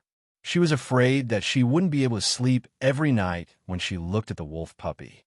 What are you doing? I won't take it, Tang Bao said. She didn't take it back then, and she wouldn't take it now. You really don't want it? He asked seductively. No, she answered firmly. So she quickly put her hand between the 2 of them. Is that enough? Not enough. I think about you every day. Tang Bao was stunned. She couldn't believe what Di Hao Ian said. Come to town with me in the afternoon. I want to buy something. While Tang Bao was still in shock, Di Hao Ian stuffed the wolf puppy into her hand and warned, don't throw it away. The strange feeling in her hand made her look down. The wolf puppy was lying quietly in her palm. The warmth of Di Hao Ian's hand still lingered on it. It was warm. Would she dare to do it now? If she threw it away, she did not know what Di Hao Ian would do to her again. This was the countryside, and the people here were all conservative and simple. If they were seen by the villagers, there would probably be rumors, right? Let's go. Di Hao Ian grabbed Tang Bao's small hand and grabbed Tang Bao's small hand, then stuffed it into his coat pocket. She felt warm, without a trace of coldness. However, Tang Bao still felt very uncomfortable and wanted to pull his hand back. However, Di Hao Ian's power only made it motionless. I can walk on my own. Don't pull me like that. I want to hold you like this. After getting into the car, Tang Bao was able to withdraw his hand. He sat quietly at the side and looked out of the car window indifferently without looking at Di Hao Ian. It was as if there were flowers outside the car window. It was impossible to ignore it. However, he still tried his best to ignore it with great patience. The last time she went to Guizhou village with her grandmother, she felt that she had walked a long way. However, she felt that she had arrived in a short time by car. As soon as he got out of the car, Tang Bao's small hand was grabbed tightly by Di Hao Ian again. Tang Bao's expression changed. He looked around nervously, but he really could not resist Di Hao Ian. He could only let him pull him like this with a red face. She thought to herself, could it be that I will run away? Even if he doesn't drive, his long legs will catch me easily. Does he have to be so stubborn? Tang Bao's expression was obviously not very good. He complained, why didn't you buy it when you passed by here? It was so troublesome to come back and buy it again. I'm not in the mood to buy anything if I can't find you. When they were in the castle, Tang Bao knew Di Hao Ian's habits. He would never wear the same clothes for 2 days and would change them every day. He was even cleaner than her. And now, in order to find her, he had not changed out of his clothes for 2 days. Could Tang Bao say that Di Hao Ian was too bigoted? The street was a little deserted. She had been here once before. Basically, there was a stall a few steps away. Now, there were very few stalls. Tang Bao turned and looked over. There was a small stall that was being set up. Tang Bao knew that it was a stall that sold small wontons. The last time she and her grandmother set up a stall, they heard that the small wontons were especially delicious. At that time, she had thought that she and her grandmother would each have a bowl, but after that incident, they did not have time to eat. Do you want to eat? I don't want to eat at all. Tang Bao looked away and said disdainfully. However, Di Hao Ian did not say a word and walked over. Tang Bao's hand was still in Di Hao Ian's coat pocket. When Di Hao Ian went over there, she had no choice but to be dragged over. Tang Bao stood in front of the small wonton stall, pursed his lips, and did not speak. 2 bowls of small wontons. When the boss saw Di Hao Ian, he was stunned for a moment. Then, he looked at Tang Bao and seemed to understand something. Then, he smiled and greeted her. Okay, please wait a moment. Tang Bao felt that the boss's gaze was a little strange, but then she went to make the small wontons and did not think much of it. The boss must have seen what happened last time, so he remembered her. However, Di Hao Ian had even started to eat at a roadside stall. The small wontons were served very quickly. The fragrance went straight into her nose. It was very fragrant. However, Tang Bao noticed that Di Hao Ian did not dislike it and started to eat very naturally. Tang Bao wanted to say that when she ate at the company in the past, Di Hao Ian said that she ate pig food.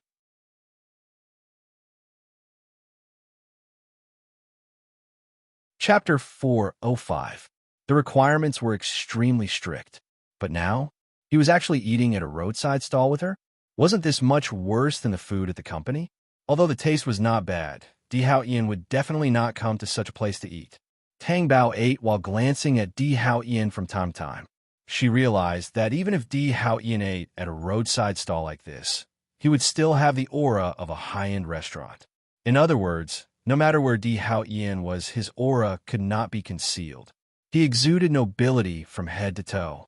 Di Hao Ian ate faster than her. After he finished eating, he waited without saying a word, until the bowl was empty. Do you still want to eat? Di Hao Ian asked. Tang Bao shook his head. No, I'm full. Di Hao Ian stood up. Ju took out the money to pay. The boss immediately refused. You don't have to pay. Tang Bao turned around and looked at the boss. He thought to himself, why didn't he pay? Because he knew her? That was unlikely, right? He knew a lot of people. How could he not pay? It's like this. I really have to thank you for what happened last time. Otherwise, every time those people collected our protection fees, there wouldn't be much left. Now that the people who collected the protection fees have been taught a lesson and won't come again, it won't be so hard for us to feed our families. So, such a small thing is not worth much at all, but it's a token of my appreciation. The boss thanked them sincerely. Ju did not argue and took the money back. When they left the stall, Tang Bao asked Di Hao Ian, who had been silent for a long time, what did you do? I just made those people who collected the protection fees stop appearing. Di Hao Ian said casually. Did they offend you? Tang Bao thought that those people wouldn't be blind and collect protection fees from Di Hao Ian, right? Wouldn't that be like running into the devil? He took your phone, Di Hao Ian said. Tang Bao suddenly understood. The phone must have been turned on and Di Hao Ian made a call. Otherwise, Di Hao Ian wouldn't have known that the phone was in the hands of those hooligans. Tang Bao knew in his heart that Di Hao Ian had spoken so casually. However, the methods used to deal with those hooligans must be very terrifying. This was because Tang Bao knew how ruthless Di Hao Ian was. However, this was also a good thing. At the very least, the stall owners wouldn't be bullied. He walked into the shop. Of course, in this town, there would not be any branded or high-end men's products. Tang Bao knew that the things that Di Hao Ian wore were things that others could not buy even if they had the money. So, she wanted to buy it here. Was she sure? Tang Bao stared at Di Hao Ian as he stared at the clothes. The shop assistants looked shyly at Di Hao Ian. After all, Di Hao Ian was as handsome as a knife. His aura, especially, was deep and noble. Most importantly, the two shop assistants were also quite good-looking.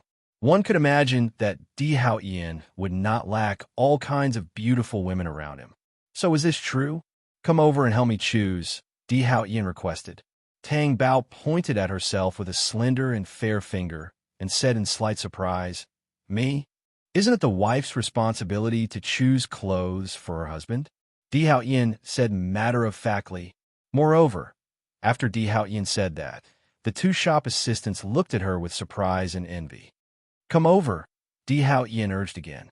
Tang Bao had no choice but to be thick-skinned and move closer to Di Hao Ian. Seriously, she really wanted to argue with Di Hao Ian. She was not the one who usually bought his clothes. This was the first time she was asked to buy men's clothes. However, there were people watching from the side. Therefore, Tang Bao randomly pointed at a piece of clothing and said decisively, This one. Does this one look good? Tang Bao glared at him. If it doesn't look good, you can choose it yourself. Then this one. Di Hao Ian asked again, choose a few more. Tang Bao looked at Di Hao Ian's gaze again and was stunned. She lowered her voice and said, "You can't choose it yourself?" Di Hao Yin said in a very normal tone. That magnetic and deep voice made Tang Bao unable to control her expression. "Are you done yet?" Tang Bao held back his anger. "If I'm not done, then I'm not done. Otherwise, what should I wear?" Tang Bao's heart skipped a beat. For Tang Bao, that was too shameless and dangerous. Therefore, she suppressed her anger and looked at the men's clothes. "Why are you so picky? No one can see," Tang Bao muttered softly as she chose. However, she ignored Di Hao Yin's hearing. Tang Bao did not react and asked instinctively, "Who can see?" "You." Tang Bao was speechless for a moment. Tang Bao finally understood. Was that why he asked her to choose? "I don't want to." Tang Bao gritted her teeth. "It's not up to you." Tang Bao did not dare to argue anymore. She did not know what Di Hao Yin could say if she continued to argue. When the time came, she would be the one at a disadvantage. "How many do you want?" Tang Bao asked helplessly. "I'm going to stay here for a few days." "Just a few." Tang Bao's hand paused. In the end, she chose 3. Di Hao Yin looked at her. That was to go back in 3 days. However, as long as Tang Bao was happy, she could go back whenever she wanted. After choosing, Tang Bao ran out of the shop first. She let the cold air outside cool the heat on her face. She was forced to do this. She did not want to choose any clothes for Di Hao Yin. This experience was simply torture for her. And of course, she knew that Di Hao Yin did it on purpose. The nature of a demon would not change. Di Hao Yin walked out. His black eyes were as deep as the ocean, with deep affection. He knew that Tang Bao was shy. "How cute. Can we go back now?" Tang Bao felt the pressure behind her, turn around, and asked, "Don't you want to go somewhere else?" Di Hao Yin asked, "What's there to see?" Tang Bao showed that she was not very interested.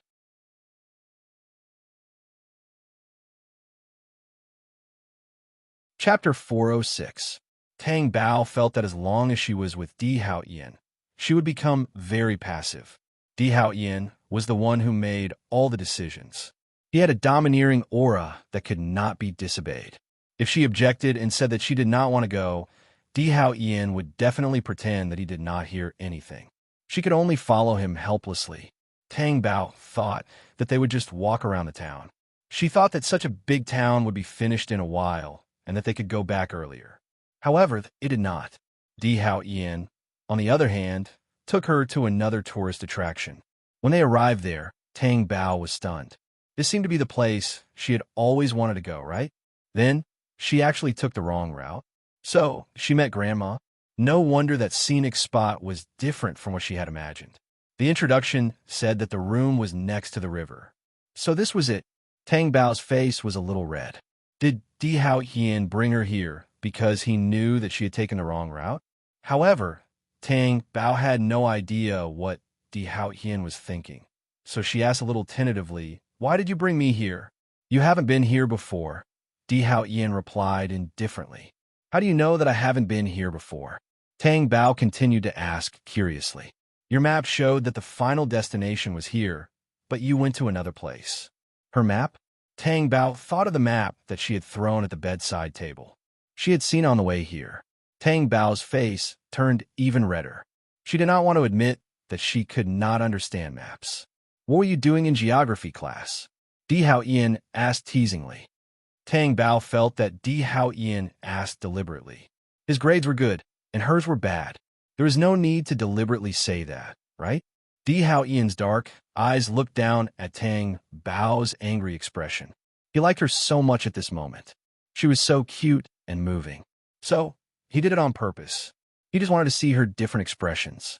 Although he had not seen her for only more than a month, he felt that they had been separated for a long time. He could not wait to see her various expressions in front of him. How adorable she was. 3 days later. "You don't have to go back for the time being. Stay here for a few days." Di Hao Yin said quickly. Tang Bao was stunned and looked up at Di Hao Yin.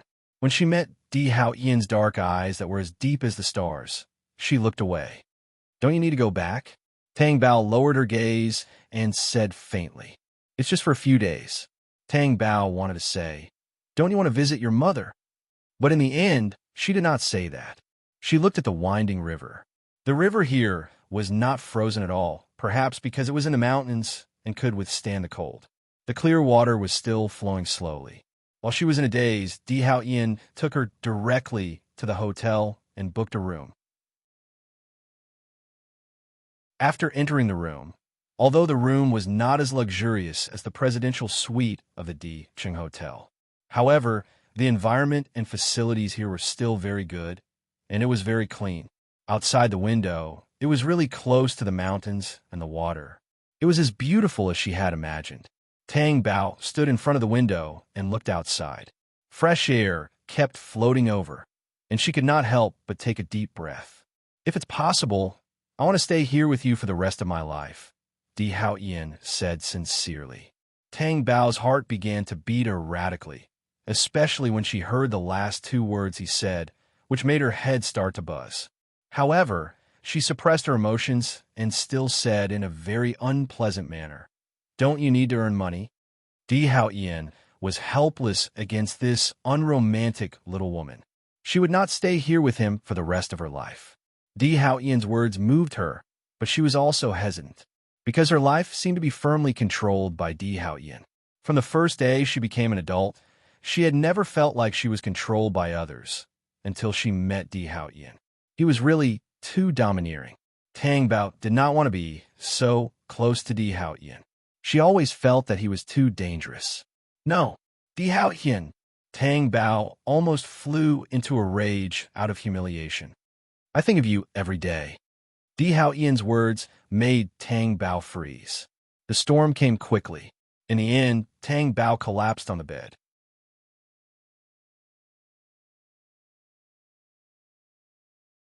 Chapter 407. She also locked the door. Somewhere out of sight, her body went limp and she sat on the ground. The cold tiles didn't matter anymore, because she felt that her body was very hot, covering up the coldness. But she didn't want to be with Di Hao Yin in such a muddle-headed way. Di Hao Yin had treated her so badly in the past that she was heartbroken. Now he wanted to play the same trick again. She wouldn't be fooled so easily. Moreover, Di Hao Yin came to find her not because he forgave her for aborting the child, but because he knew the truth. So, it wasn't that he cared about her, but that he no longer wronged her. There was a knock on the bathroom door. Bao. Tang Bao wiped the tears on her face and tried to make her voice sound as if she hadn't cried before. "Don't come in. Open the door." "I won't open it. I'll give you 1 minute. If you don't open it, I'll break down the door." Di Hao Yin's faint, threatening voice came through. Tang Bao's little heart skipped a beat. She knew that Di Hao Yin's words were definitely not a joke. In 1 minute, Di Hao Yin would definitely break down the door. With his powerful strength, the door would definitely not be able to withstand it and would be sent flying. Tang Bao gritted her teeth in anger. Di Hao Yin would threaten her. Tang Bao stood up and said through the door, "I can open it, but you have to keep your promise." "Okay." Tang Bao opened the door. Di Hao Yin's dark eyes fell on Tang Bao's face and saw the tears. His heart sank slightly. Tang Bao opened the door and stood there motionlessly. It was as if she was stubbornly holding on to something. After all, she opened the door when Di Hao Yin threatened her. She also wanted to save face, okay? "Do you want to eat?" Di Hao Yin asked. Tang Bao was alarmed and looked at Di Hao Yin warily. "I'm not eating. It's not convenient to take a bath at Grandma's place. Let's take a bath here before heading over," Di Hao Yin said. "Just a meal?" Tang Bao did not quite believe it, because that's how it used to be in the castle. "I don't want to." Tang Bao glared at him. "You wash first. I'll wash after you're done." Tang Bao still looked at him in disbelief. Di Hao Yin's black eyes flashed dangerously. Tang Bao shuddered and slammed the door shut. Tang Bao stood in the bathroom. His reaction was slow for a few seconds before he moved. He asked himself, was this really the case? I can't believe it. Di Hao Yin should be a man of his word, right? Tang Bao went forward and locked the door. Even if he knew if it was Di Hao Yin, this lock would be no different from having no lock. But at least he felt a little comforted in his heart. Tang Bao wanted to test if Di Hao Yin was really a man of his word, so he turned on the shower first.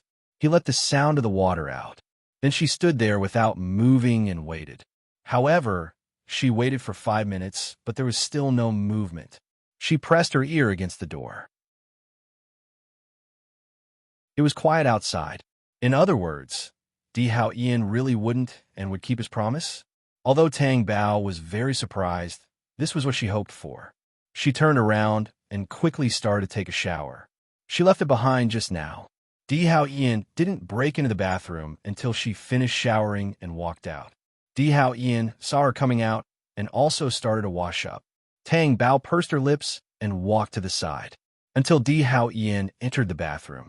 Tang Bao breathed a sigh of relief and walked to the window to look at the scenery outside. His mood would become more relaxed, and he would not feel so stifled. Now that she was traveling here with Di Hao Ian, she wondered what Di City was like. Yu Songhuan couldn't see his son go back and didn't even appear for the new year. Was he even more dissatisfied with her as his daughter-in-law? Yu Songhuan didn't like her to begin with. Now it was even better. Perhaps he hated her to the core. After the new year, Di Ling Yue's family would definitely go to Yu Songhuan to pay a New Year's visit. The whole family went. Even if Yu Songhuan wasn't in the mood, he could not welcome them. He still knew how to put on a show. Sister-in-law, Hao Ian isn't back yet. Li Yuhuai really touched the pot that didn't boil. Di Lingyue, who was beside her, glared at Li Yuhuai. Di Junbai's eyes narrowed slightly. Lan Wanru's face was pale. Yu Songhuan smiled faintly. He's traveling outside with Tang Bao. He should be back soon. That's true. Nowadays, it's common for couples to travel for the new year. After the new year, they'll be back. Li Yuhuai said to Yu Songhuan as if she didn't see Di Lingyue's look. Then, as if she didn't mean it, she added, "It's strange. In the past, Hao Ian never thought of going out for the new year. This is the first time. After marrying a wife, it's really different. No one will think you're mute if you don't speak." Di Lingyue couldn't help but scold her. Li Yuhuai pretended to be stupid and asked, "What did I say wrong? Can't I say that even if the relationship between husband and wife is good?" Yu Songhuan concealed his displeasure and said, "It's just going out for the new year. It's no big deal. Sister-in-law, you're really good-tempered. This daughter-in-law is bullying her mother-in-law. Don't you know how to respect your elders? When they go out for the new year, have they ever thought of leaving you alone at home? I think that Tang Bao is too selfish. If it weren't for her, why would Hao Ian go out for the new year and leave you alone at home?" Li Yuhuai looked as if she was fighting for justice for Yu Songhuan. Yu Songhuan's heart was stabbed, but he didn't show it. He just changed the topic and looked at Lan Wanru. "What's wrong? Are you feeling unwell? If you're not feeling well, you don't have to rush over. It'll be the same if you come over in the future. It's okay. I've been feeling much better recently," Lan Wanru said. Actually, after Lan Wanru fainted in front of the castle, his body hadn't recovered much. Every day, he wondered when Di Hao Ian would come back. Her mood wouldn't be any better than Yu Songhuan's. Yu Songhuan couldn't believe it. He was more than willing to believe it. Di Hao Ian really didn't come back for the sake of the Tang Bao. He didn't even know if Di Hao Ian had found the Tang Bao. They didn't have any news at all. He only thought that with Di Hao Ian's ability, he must have found the Tang Bao. Were the two of them together now? Were they very happy? Lan Wanru was extremely sad, but he knew that it wouldn't help to show it. "Sister-in-law, did Hao Qian call back?" Li Yuhuai stopped talking. Di Lingyue started to ask again. He called, "Do you have something to say?" Yu Songhuan asked. "No, I'm just asking. I'm worried that he's not safe outside," Di Lingyue said. "How can he not be safe?"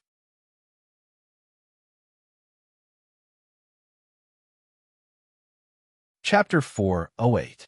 He'll be back in a few days. Don't worry. Yu Songhuan said expressionlessly. Even if Di Hao Ian didn't call back, Yu Songhuan wouldn't allow anyone to say such ominous words. What did he mean by unsafe? Her son wasn't someone that anyone could hurt. Di Lingyue saw that Yu Songhuan's expression wasn't good, so he didn't ask anymore. After lunch, Di Lingyue's family left. In the car, "Oh, look at sister-in-law's expression. It's so ugly. We're telling the truth. It's the new year. Who is she showing that expression to?" Li Yuhuai said unhappily. "Why didn't you say that in front of her?" Di Lingyue retorted. Li Yuhuai choked.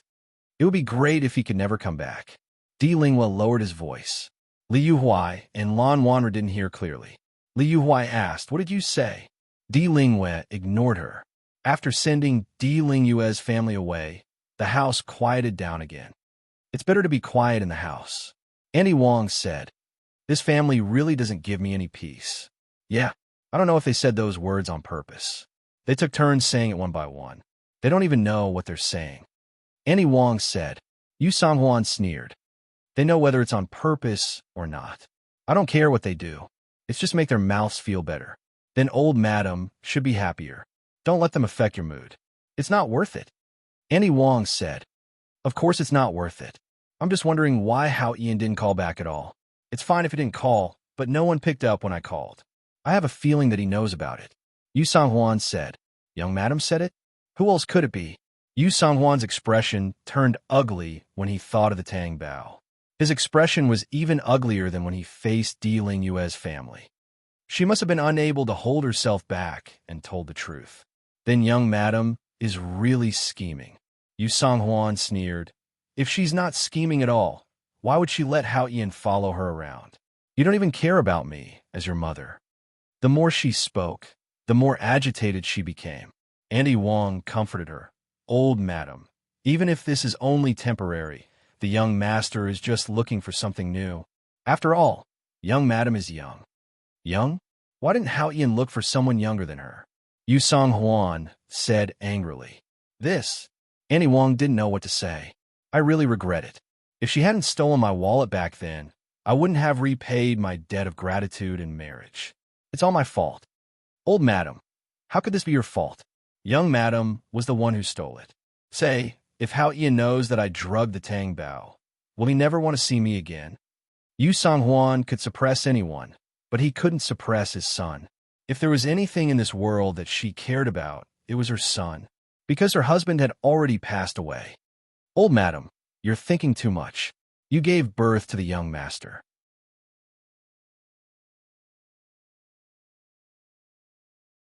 Old madam, I'm afraid the young master will be unhappy. What's there to be unhappy about? He'll know that it's my idea, even if I call him. I won't implicate you. Lian had no choice but to call the Tang Bao again. However, after calling, the phone was turned off. After hanging up the phone, he walked to Yu Songhuan and said, Old madam, the young madam's phone is turned off. Yu Songhuan's expression was extremely ugly. He stood up and left. Lian heaved a sigh of relief. It could also be seen that after the young master left, he never contacted the old madam again. The young master was still angry. Something like that happened. Manager, the young madam has really been found. Is she with the young master? Zhang Li was overjoyed when he heard that.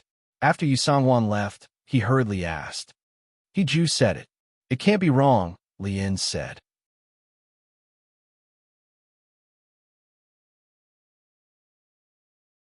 Chapter 409. Zhang Li said, loudly without thinking. Lian turned around and looked at her seriously. Don't say things like that. Although Zhang Li shut her mouth and did not speak, her face was still unconvinced. How old are you? How can you still be so insensible? Lian continued to scold her. Zhang Li looked at him in disbelief. Manager, what do you mean by that? I'm not that old, am I? Lian didn't say anything else. He turned around and left. Zhang Li was so angry that her face turned red. She stared at his back for a long time. No woman liked to be called old. It was too infuriating. Besides, in terms of age, she wasn't even as old as the manager. After Di Lingyue returned home, he went straight to the study. After he went in, he stood there in a daze for a while. After a while, he paced back and forth. It seemed that he was thinking about an important plan.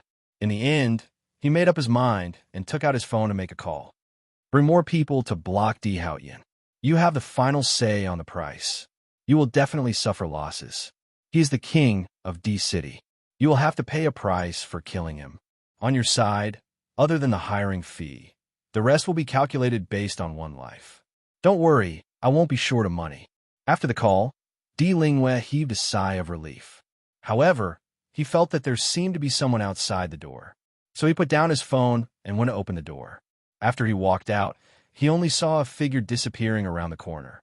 Tang Bao and Di Hao Yin left the hotel and returned to Grandma's house. In the morning, Tang Bao opened her eyes slightly and saw Di Hao Yin hugging her. She turned over and continued to close her eyes.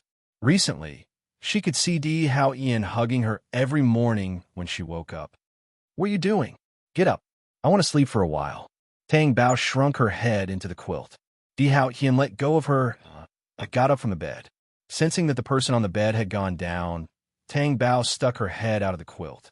Then he saw Di Hao Yin holding the basin. Tang Bao was shocked and stopped him. "Di Hao Yin, what are you doing?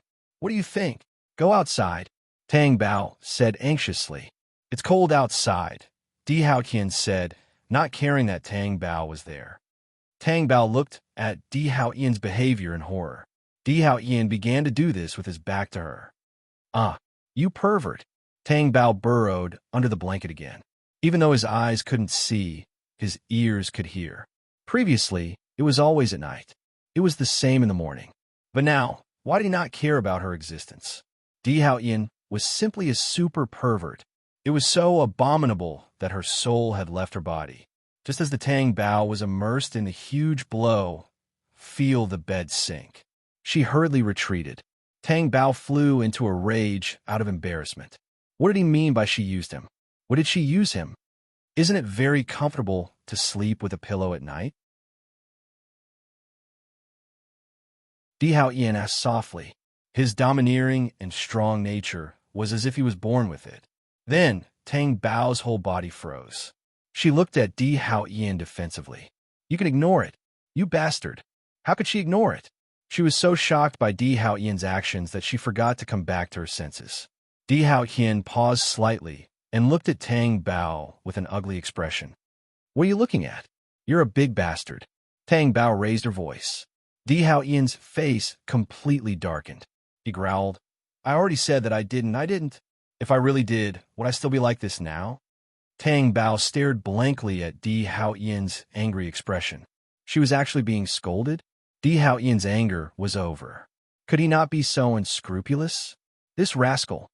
Then what should we do? How about this? Listening to Di Hao Yin's suggestion, Tang Bao wanted to bang her head against the wall, but she still couldn't win against him.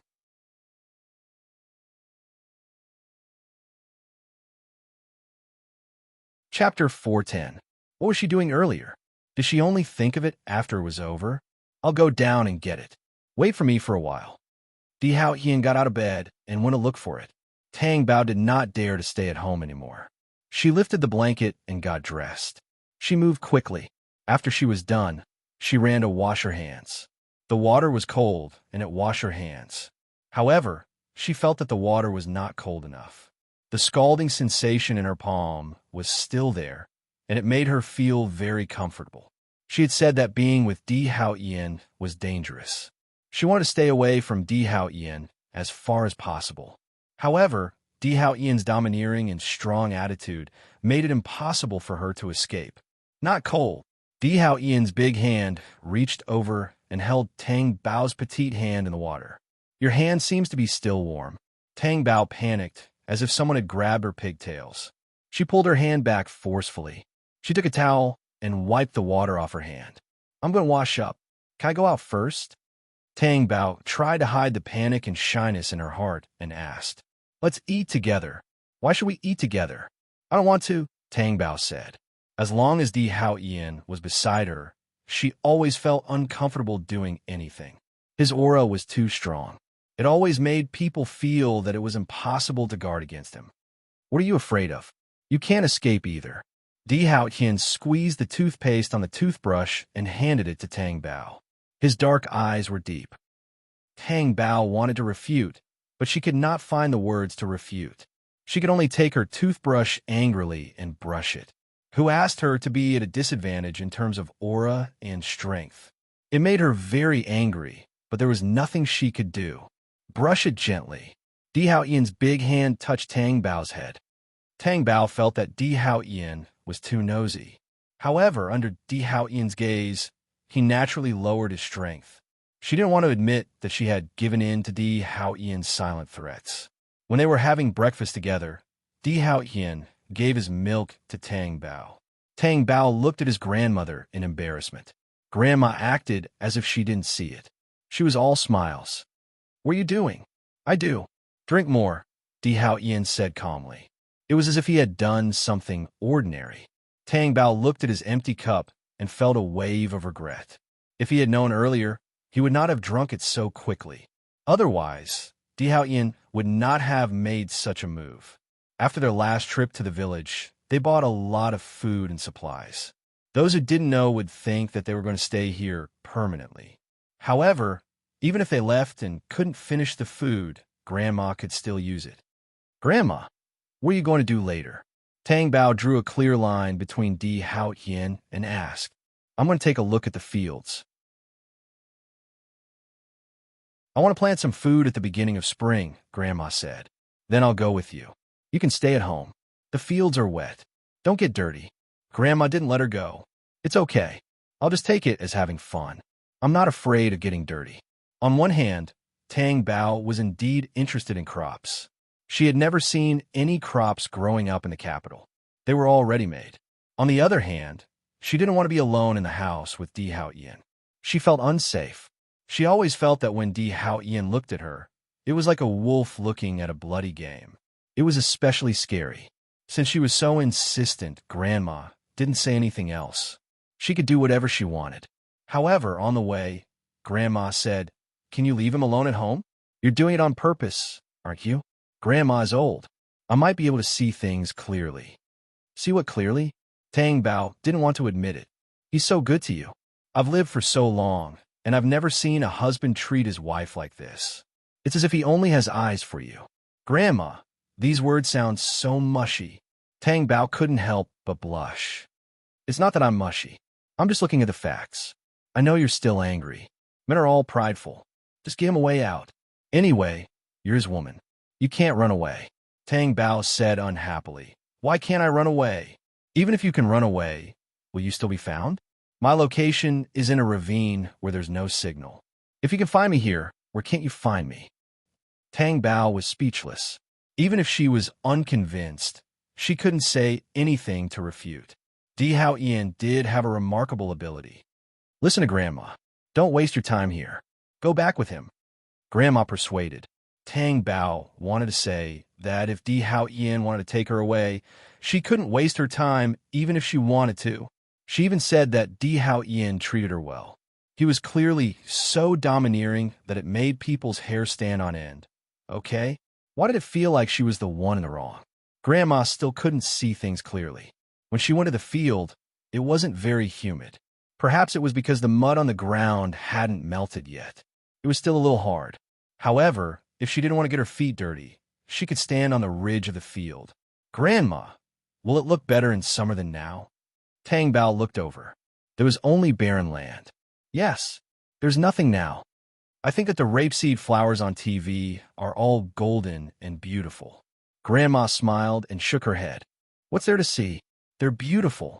I think they're beautiful, Tang Bao said seriously. Perhaps Grandma had seen rapeseed flowers all her life, so she didn't think they were beautiful. However, Tang Bao had never seen them before.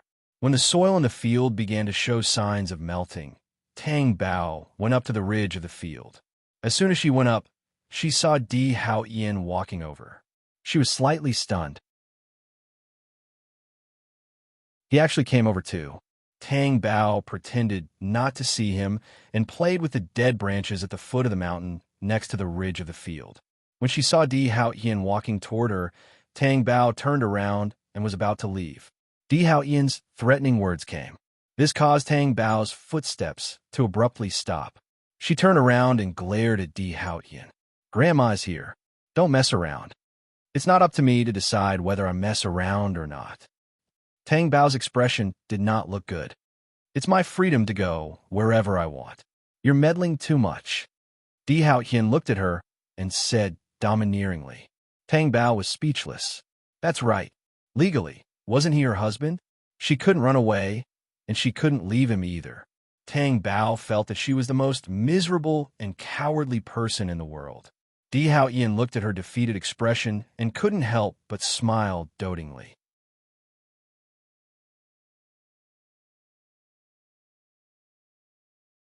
Chapter 411.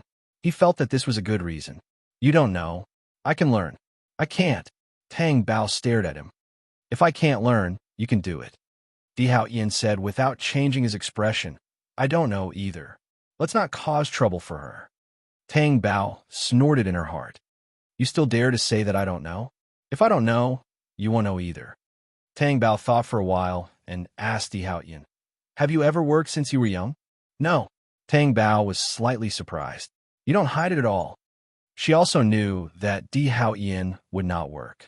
What did he want to do when he was born in the Di family? Fortunately, you were born in the Di family. Otherwise, you would definitely starve to death. No. Why? Tang Bao felt that he was bragging. I have a brain. Tang Bao was speechless. This was because, from what she knew, Di Hao Yin was very smart. She didn't know how his brain was developed, but she felt that he knew everything. Besides, if he wasn't smart, he wouldn't have been able to sit in the position of the leader of T Group. Was Di Lingwa not smart? Smart. Was Di Junbai not smart? Smart. It was just that Di Hao Yin was smarter than them. This was too scary. Therefore, the rumors before she met Di Hao Yin were not rumors at all. They were all real. Di Hao Yin looked at Tang, Bao pursing her lips and frowning slightly. He suddenly said, but what? Tang Bao looked like she didn't want to talk to him. The worm is going to climb up your leg. Ah. Tang Bao was so shocked that she jumped onto Di Hao Yin's body. Her two small hands held tightly onto Di Hao Yin's broad shoulders. When she jumped over, Di Hao Yin hugged her. Tang Bao asked in a panic, where are the bugs? Did he run away? It didn't climb onto my feet, did it? No, it ran away. Tang Bao breathed a sigh of relief. Thank goodness. Fortunately, she jumped quickly. Otherwise, how scary would it be if the insects crawled on her feet? She was most afraid of those soft worms. Just thinking about it made his scalp go numb. When Tang Bao regained his composure, he realized that something was wrong. His head buzzed and his face turned red. Di Hao Yin, you lied to me. What do you mean? How can there be any insects in this season? Even if he came out, he would still be frozen. How can you still crawl? Tang Bao yelled angrily. Ha ha. Di Hao Yin did not hide his laughter. Deep and magnetic laughter spread all over the field. In Tang Bao's eyes, it was mockery. She was actually smiling so happily. She was so angry. Di Hao Yin stopped laughing. The more she looked at Tang Bao's red face, the cuter he looked. How could there be such an interesting little thing? Tang Bao turned around and no longer looked at Di Hao Yin. She looked straight ahead and pretended that he did not exist. He was really too hateful. How could there be such a person? He did not let her wander alone and said such words to toy with her. Tang Bao wanted to cry, but had no tears. Tang Bao was smart all her life, but she was always played by Di Hao Yin. How stupid did it make her look? All her cleverness was ruined by Di Hao Yin. Just as Tang Bao was sulking, she felt a strong aura approaching. She stepped back defensively. What do you want now? I just want to get closer to you. Don't step back anymore. If you do, you'll fall. Di Hao Yin reminded her. You want to lie to me again? Ah. Before Tang Bao could finish her sentence, one of her retreating feet stepped on air. Tang Bao's waist was tightened, and her whole body was caught. She did not need to look to know who it was. Tang Bao stared blankly at Di Hao Yin, who was reflected in her eyes like a god. Di Hao Yin retracted his arm and directly pulled her back. Tang Bao's little face was bright red. After she steadied herself, she hurriedly stood not far away from the table. Her eyes flashed wildly as she looked elsewhere. She had said that she could not get too close to Di Hao Yin. There was danger everywhere, and there were situations everywhere.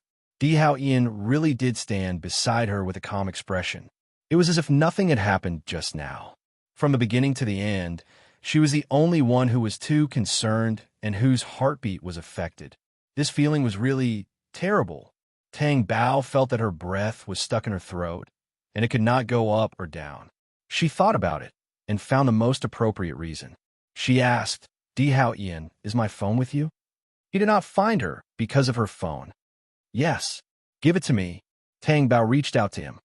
I'll get you a new phone when we go back. I don't want it. I can buy it myself. You can't buy this kind of phone. I could buy something else. Tang Bao thought to herself that she did not have to use this kind of phone. Don't you like this kind of phone? Who told you that? I don't like it. Tang Bao raised her chin and said nonchalantly, If you don't like it, why don't you change to another phone? I'll change it if I like it. If I don't like it, I won't change it. Tang Bao was stubborn. Even if she did not mean what she said, she would not tell the truth. She did like this kind of phone, but it wasn't a must. She could use another one. Are you going to give it to me or not? I'll make a call. Tang Bao pouted. She would be unhappy if he did not give her the phone. How could Di Hao-yin not see through her thoughts? He did not expose her. He took out the phone and handed it to her. No more than 5 minutes. Tang Bao was prepared to talk until they went back to the village. However, if she did not want it, wouldn't it seem that she was lying? Moreover, she had not contacted Juan Malay for a long time.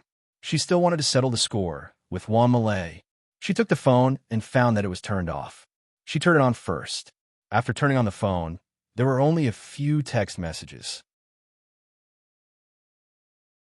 As she could not see the screen clearly, she did not know who sent the text messages. It must be a missed call notification from a text message when the phone was turned off. Tang Bao looked at the broken screen and felt a little depressed. She could not see clearly. Which one was Juan Malay's phone number? Tang Bao fumbled around and dialed the number based on her feelings. It was connected. Hello, is this Malay? Tang Bao asked. No. Tang Bao's expression froze. She turned around and saw Di Hao-yin, who was answering the phone with the phone pressed against his ear. He looked at her with his dark eyes. Tang Bao immediately hung up the phone. Why did she call Di Hao-yin's phone again? This was the second time. More importantly, Di Hao-yin was still answering the phone. Was it fun? Tang Bao looked for another number with a displeased expression and dialed another number based on her feelings. Juan Malay's voice was heard. Tang Bao, you've finally appeared.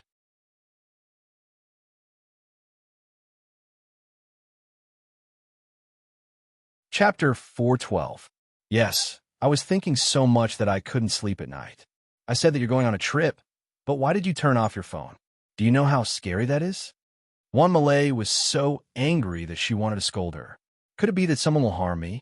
Tang Bao didn't think that there would be any problem if she turned off her phone. There are all kinds of people outside. What if something happens? You've never traveled alone before. Who dares to have ideas about me? Aren't they afraid that I'll kill them? Tang Bao was indeed bullied. But in the end, those hooligans were still defeated by her. Well, she had managed to escape.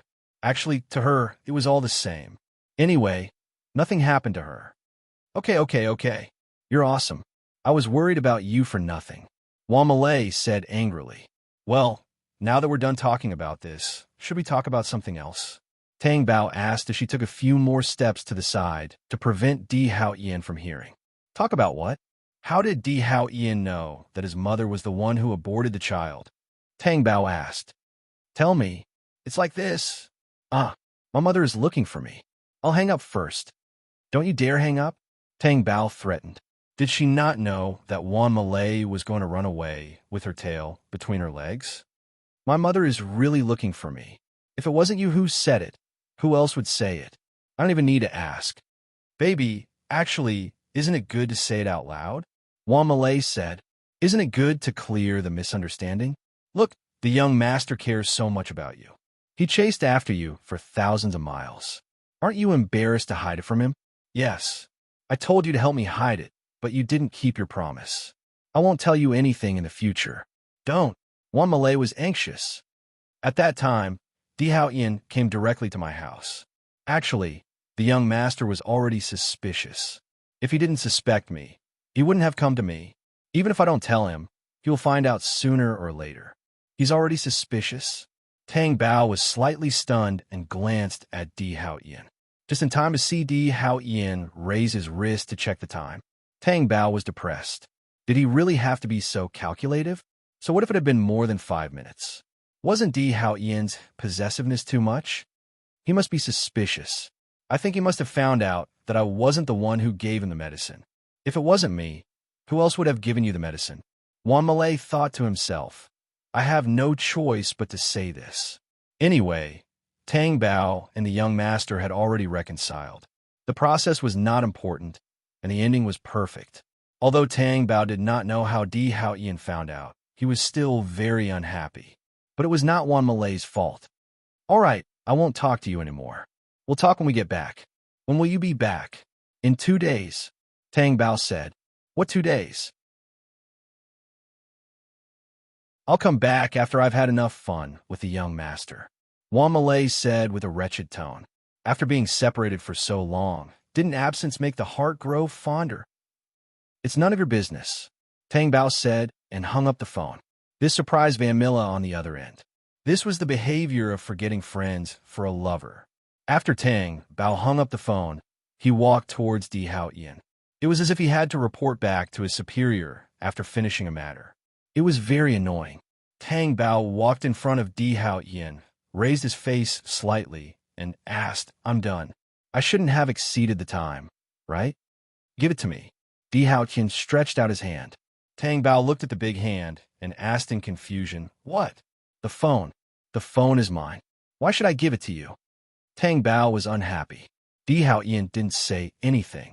He took a big step towards Tang Bao. He was so fast that Tang Bao couldn't react in time. All of this caused Tang Bao to be stunned on the spot with astonishment. Then his hand was empty. Tang Bao came back to his senses and lowered his head. Only then did he realize that the phone was already in Di Haoyan's hand. This diversion caught her off guard. Then she watched as Di Haoyan turned off the phone and put in his coat pocket. You, Tang Bao glared at him. Aren't you done with the call? You can continue if you're done. There's no need. Tang Bao cursed silently. What do you mean there's no need? I think you're the one who's too domineering. Tang Bao thought of something and pointed behind Di Haoyan. Look, there's a plane there. Di Haoyan's expression didn't change as he looked at her. Tang Bao touched his nose and didn't say anything. He looked away. It was awkward for no reason. They had agreed to stay for 3 days. 3 days later, Tang Bao and Di Haoyan left Grandma's house. Grandma was very reluctant, but she also knew that their fate was limited. She also knew that the VIP of her house was not ordinary. Grandma, if there's anything, you can call me. My number is written on a piece of paper and placed at your bedside. Tang Bao felt sour in her heart. If it weren't for Grandma's kindness, she didn't know where she would be now. Perhaps she would be left alone pitifully. I know. Go back. If you want to come again in the future, Grandma will welcome you anytime. Goodbye, Grandma. Grandma smiled and nodded. Tang Bao got into the car. No matter how far the car drove, he could see Grandma's lonely figure standing there. In fact, Tang Bao could follow Grandma home so unguardedly because she felt that Grandma was as close as family. Therefore, she felt like she was holding on to her and not letting go. Grandma didn't have family by her side, but she didn't either. Grandma walked back into the house only when the car was out of sight. She was ready to tidy up the guest room that she had stayed in. No matter what, there would still be other tourists coming to stay in the future. However, no matter how many tourists came, Grandma would not forget Tang Bao, this delicate guest. Grandma, who was tidying up, heard movement behind her. She turned around and was stunned when she saw the person behind her. Why are you back? He-Ju said, I haven't left yet. Did you leave something behind? Grandma asked. He-Ju didn't say anything and handed over a card in his hand. Grandma was puzzled. This is a token of my young master's kindness. I hope Grandma will accept it. How can this be accepted? No, I can't accept it. I didn't take in Tang Bao for the money. Grandma was anxious and quickly refused. We know that you didn't do it for the money, but my young master is very grateful to you. This is also a blessing for your kindness. Accept it. He-Ju gave the card away, nodded slightly at her, and turned to leave. Grandma held the card in her hand, and her hand was trembling. However, if she knew how much money was inside, she would probably be so scared that the card would fall to the ground. That was money that she had never seen in her life.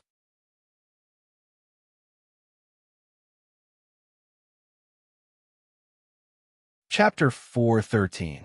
Tang Bao leaned against the car window and looked at the scenery outside. After a while, she turned to look at Di Haoyan and asked, Are we really going to that hotel? Yes. Tang Bao moved her mouth, but didn't say anything. If she said that she wanted to go back to D City now, Di Hao Ian wouldn't agree, right? His words had always been irrefutable. Besides, on the one hand, she hadn't seen the scenery here yet. That was the ultimate destination of her trip. On the other hand, Tang Bao was a little afraid of going back because she didn't know what kind of conflict would arise between her and Yu Songhuan after she went back. After all, her son ran out to look for her and didn't even go back for the new year. Didn't Yu Songhuan hate her even more now? However, looking at Di Hao Ian's expression, there was nothing strange at all. On the contrary, he seemed to be in a good mood. Was this a good thing? It was still the same room. After Tang Bao went in, she went to the window. Outside the window was still the same river. It was relaxing and pleasant to look at. Di Hao Ian walked over and hugged her from behind. Tang Bao could only give up. She asked, "Do you want to go out for a walk? Standing here, you can only see this area. Let's go." Tang Bao wanted to go out and see the scenery, but because it was Di Hao Ian who said it, she was still a little arrogant. Wait a while. What? Tang Bao hadn't turned around yet. Didn't you want to go out for a walk? Di Hao Ian turned around and took out Tang Bao's thick coat from the suitcase. There was also a hat. When Di Hao Ian came, he brought boxes of clothes for her. Tang Bao also brought clothes for herself, but compared to Di Hao Ian's, it was nothing. Di Hao Ian directly helped her put on the coat. "What are you doing? I don't want to wear it." Tang Bao didn't want to wear it. "It's cold outside." Di Hao Ian forced her to put on. Tang Bao said angrily, "Didn't I wear a jacket? Now that I'm wearing it, I look like a ball." "You have to wear it," Di Hao Ian said domineeringly. "Then why aren't you wearing it? Why should I be the only one wearing it?" She was dressed like a ball, while Di Hao Ian was wearing a black coat. He looked stylish and handsome. Did he know how to maintain his image? Di Hao Ian looked at her defiant expression. His dark eyes dimmed as he reached out his hand to Tang Bao and said, "Since your hand is colder than mine, wear it." Tang Bao looked at the big hand in front of him and knew what Di Hao Ian meant. However, she felt that her hand was warm. Besides, she was wearing much more clothes than Di Hao Ian, so it was impossible for Di Hao Ian's hands to be warmer than hers. Therefore, Tang Bao confidently reached out to hold Di Hao Ian's hand. However, Tang Bao's face froze. The warmth from Di Hao Ian's hand warmed her small hand. This meant that her hand was colder than Di Hao Ian's. When she met Di Hao Ian's devilish smile, Tang Bao retracted her hand in embarrassment. Di Hao Ian forced her to put on the jacket and hat pitifully. Her small face was exposed under the hat, which made her look even more petite and cute. Di Hao Ian's dark eyes stared greedily at the lovely person in front of him. His dark eyes deepened. After putting on the hat, Tang Bao saw Di Hao Ian's strange gaze and asked warily, "You're not waiting for me again, are you?" "You guessed right." Di Hao Ian wanted to let her go. However, her adorable appearance made him give up. Tang Bao, who was wearing so many clothes, became even more sluggish. Her anger was weak. To Di Hao Ian's ears, it was unbearably itchy. Although he knew that as long as they were in the same room, there would be danger everywhere. But it was still safer than sticking to Di Hao Ian, right? When he pulled away, he realized Tang Bao was stunned. But would she believe Di Hao Ian's words? "Do you want to go out or not? If not, I'm going to sleep." Tang Bao didn't want to talk about this topic with him. "Are you sure?" Di Hao Ian's dark eyes emitted a green light like a wolf's. Tang Bao felt that he had said something without thinking. Tang Bao stomped his feet angrily. "I want to go out. Wait a little longer." Wait for what? She was afraid of Di Hao Ian if she waited any longer. It was too dangerous. Tang Bao then looked away and walked to the door while saying, "I'll wait for you outside." After saying that, he opened the door and went out. He closed the door again. He was crazy. Tang Bao went outside. His face was cooled by the cold wind, and only then did he feel better. He looked back in the direction of the room, thinking that every second with Di Hao Ian was dangerous. This place was different from Grandma's house. He walked directly out of the hotel. He walked out alone. This place was different from the city.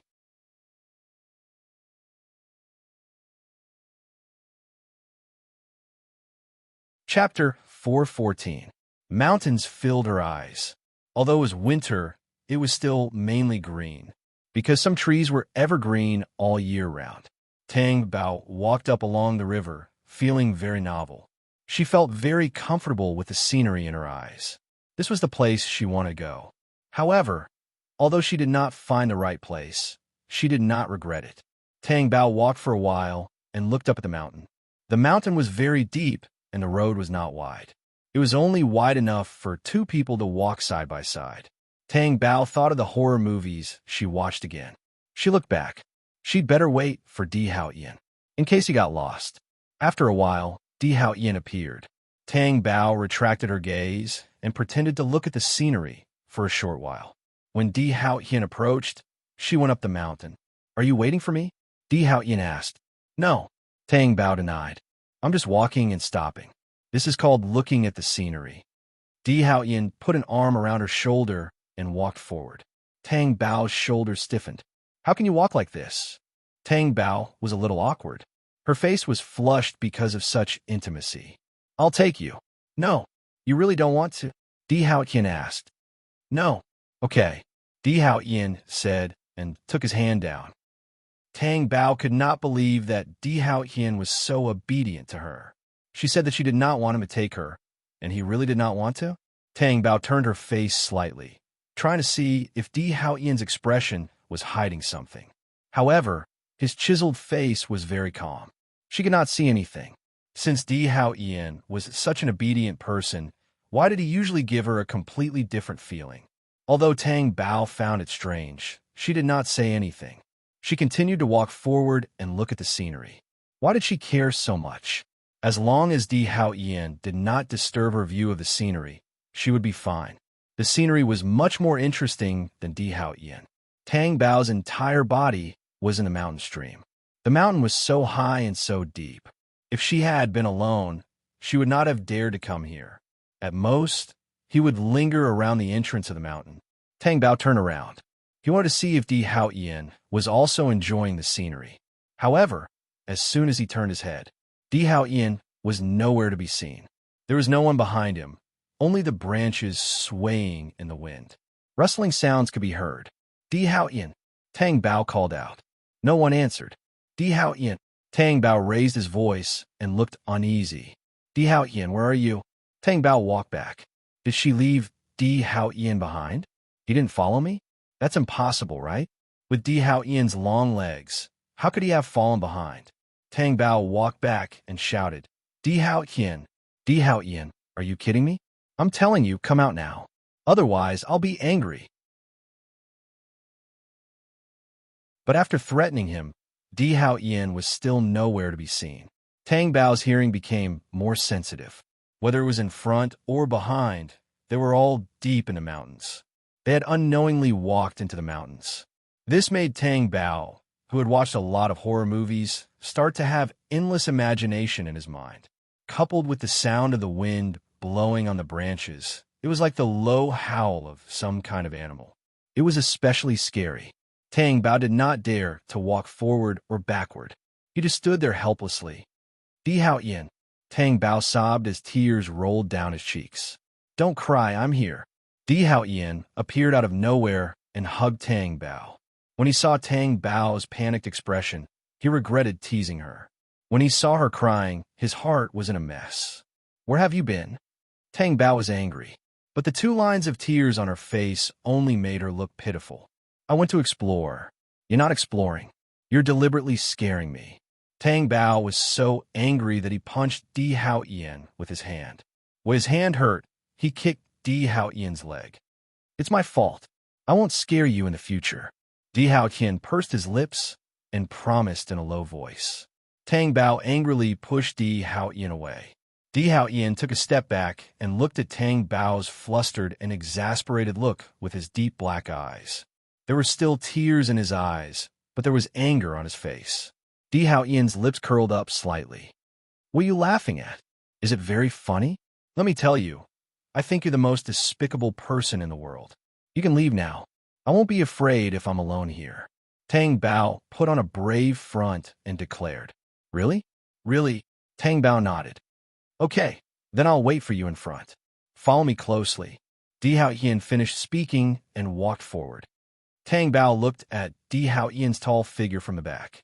His tall figure made people's hearts beat faster, and he was pleasing to the eye, but he was even more despicable. Even if he was a stranger, he should not be so cold to a girl, right? That was too bad. Tang Bao really did not want to follow him. A gust of wind blew through the branches and made a whistling sound. Tang Bao suddenly felt his hair stand on end. He ran after Di Hao Yin. Hearing the sound behind him, Di Hao Yin's face was full of good spirits. There was a river in front of him. The river was very shallow, but he could not step into the water. The raised stones in the water were like a bridge. Di Hao Yin stepped over it and crossed the river by stepping on the stone. Tang Bao looked at the stones and stood on the shore hesitantly. Would she fall into the river if she walked up? If she fell into the river, her shoes would definitely get wet. Even if she did not test the temperature of the water, she knew how bone-chilling it would be. Come here. Di Hao Yin looked at Tang Bao and said, Can we not go over? Tang Bao asked, There's a cliff over there. Standing on it, you can see the entire scenic area, Di Hao Yin said. Tang Bao thought to herself, how did Di Hao Yin know? He had already planned it out before he came, right? She probably did not need to bring her brain when she went out with Di Hao Yin. She just needed to follow Di Hao Yin. Tang Bao wanted to see the scenery, but would she really not fall into the river if she crossed it? Just as she was thinking about it, Di Hao Yin said, Hubby will carry you. Tang Bao looked up at Di Hao Yin. What was he saying? Carry her? No. Then if you fall, won't I fall too? That's just right. Let's go for a winter swim together. Tang Bao was speechless. You don't want to carry me? You underestimate me. You walk in front, I'll follow behind. Tang Bao felt that Di Hao Yin looked down on her. Was she the kind of delicate young lady from a wealthy family? Definitely not.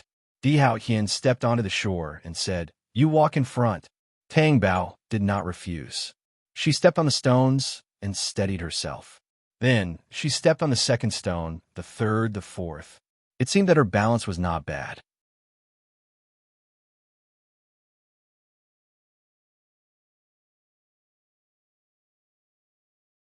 Chapter 415. Tang Bao jumped and landed steadily on the shore. She turned around and looked at Di Hao Yin with a bright smile on her face. If Di Hao Yin had not controlled himself well, he would have fallen into the water from that smile. After crossing the river, there was still a long way to go to the cliff. In the beginning, Tang Bao could still enjoy the scenery leisurely. She was way ahead of Di Hao Yin. Gradually, Tang Bao felt pain in her feet. She did not show it, but her speed obviously slowed down. Does your foot hurt? Di Hao Yin asked as if he could see it. It's okay. Tang Bao looked away. Di Hao Yin pulled her over and made her sit on a rock. Then he took off her shoes. Di Hao Yin. Tang Bao was embarrassed and wanted to stop him. Don't move. He took off her shoes and socks. Tang Bao's white and tender feet were exposed. They were even more white and translucent under the sun, being stared at by Di Hao Yin. Tang Bao moved her toes uncomfortably. However, there were 2 blisters on the back of her toes. Di Hao Yin's dark eyes darkened. He checked her feet and the soles of her feet. There were no blisters. After putting on her socks and shoes, he looked at her other foot. That one isn't. Tang Bao struggled slightly. However, her foot was held by Di Hao Yin's big hand. She did not have the chance to speak at all. Di Hao Yin checked her other foot. Although there were no blisters, it was red from the abrasion. Di Hao Yin really wanted to throw the shoe away. His expression was ugly. I bought so many shoes for you. Do you have to wear the Tang family shoes? Tang Bao was angry when she heard that. Are you blaming me? How would I know if you wanted me to wear those shoes? Didn't you torture me everywhere? Why would you let me wear comfortable shoes? Am I a tyrant in your eyes? Di Hao Yin asked.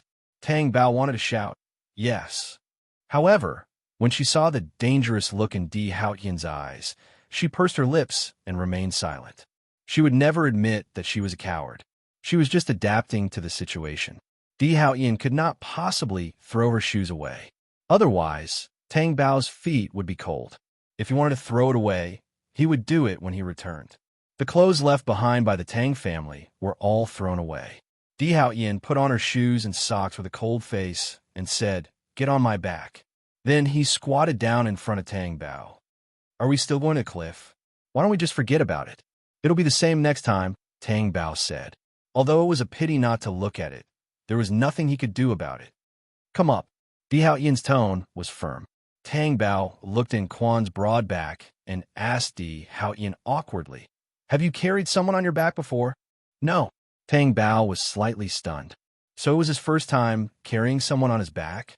Thinking about it, with Di Haoyin's status and power, who would dare to climb on his back?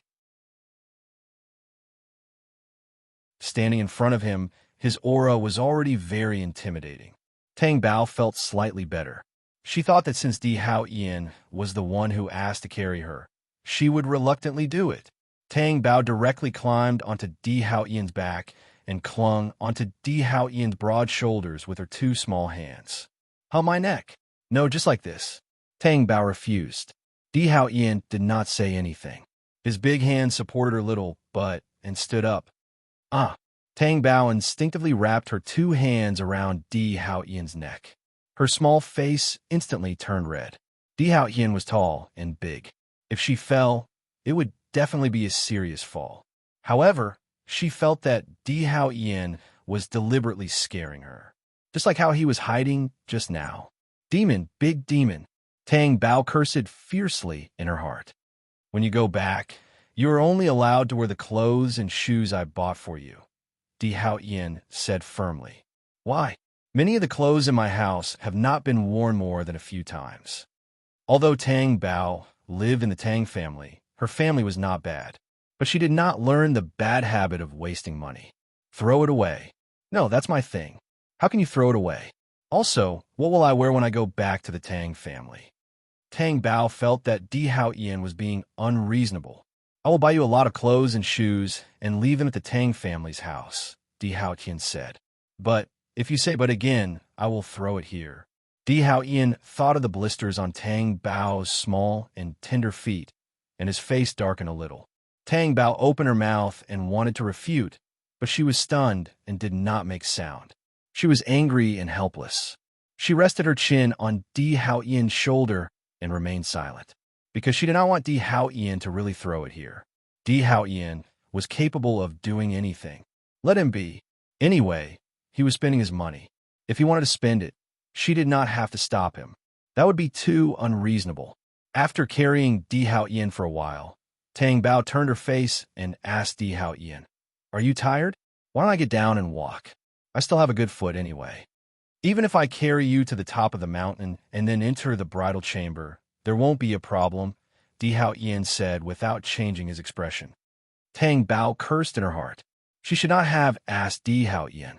Thinking about Di Haoyin's usual strength and the craziness when he was in bed without rest, she knew that she had asked in vain. At the top of the mountain, there was a cliff. Then she realized that it was not just them. There were other tourists. Although there were not many, there were still twos and threes. Tang Bao's face was slightly hot. She was about to get down from Di Haoyin's back. Di Haoyin carried her to a rock and put her down. There was still some distance from a cliff. It was just enough to see the entire scenery in the distance. Tang Bao stood up and wanted to take a closer look. She was scolded by Di Haoyin. "Just stand here. My foot is fine." Tang Bao stubbornly limped toward the cliff. Di Haoyin's face was a little dark, but he still followed her. He directly grabbed Tang Bao's hand. "There are guardrails here. You are too nervous." Tang Bao wanted to pull her hand back, but she could not. She could only say helplessly, "Either let me pull you or don't look." Domineering. Tang Bao muttered and had to give up. Then, under Di Haoyin's restraint, Tang Bao saw the bottom of the cliff. White fog filled the air. It seemed to be very deep. Tang Bao's heart skipped a beat. "It feels like a fairyland down there. There must be gods living there," Tang Bao said cheerfully. Di Haoyin cooperated. "This is immortal energy." Tang Bao raised her head and turned to look at Di Haoyin. She said, "You don't really think that there are gods in there, do you?" "This is really immortal energy," Di Haoyin said. "Although I'm not good at studying, I'm not that bad." Di Hao Yin, you are laughing at me. Then how do you think this immortal energy is formed? Tang Bao racked her brains, but could not figure it out. But she could not show that she did not know how to do it in front of Di Hao Yin, right? Therefore, Tang Bao rolled her eyes and changed the topic. Di Hao Yin, there seems to be a road over there.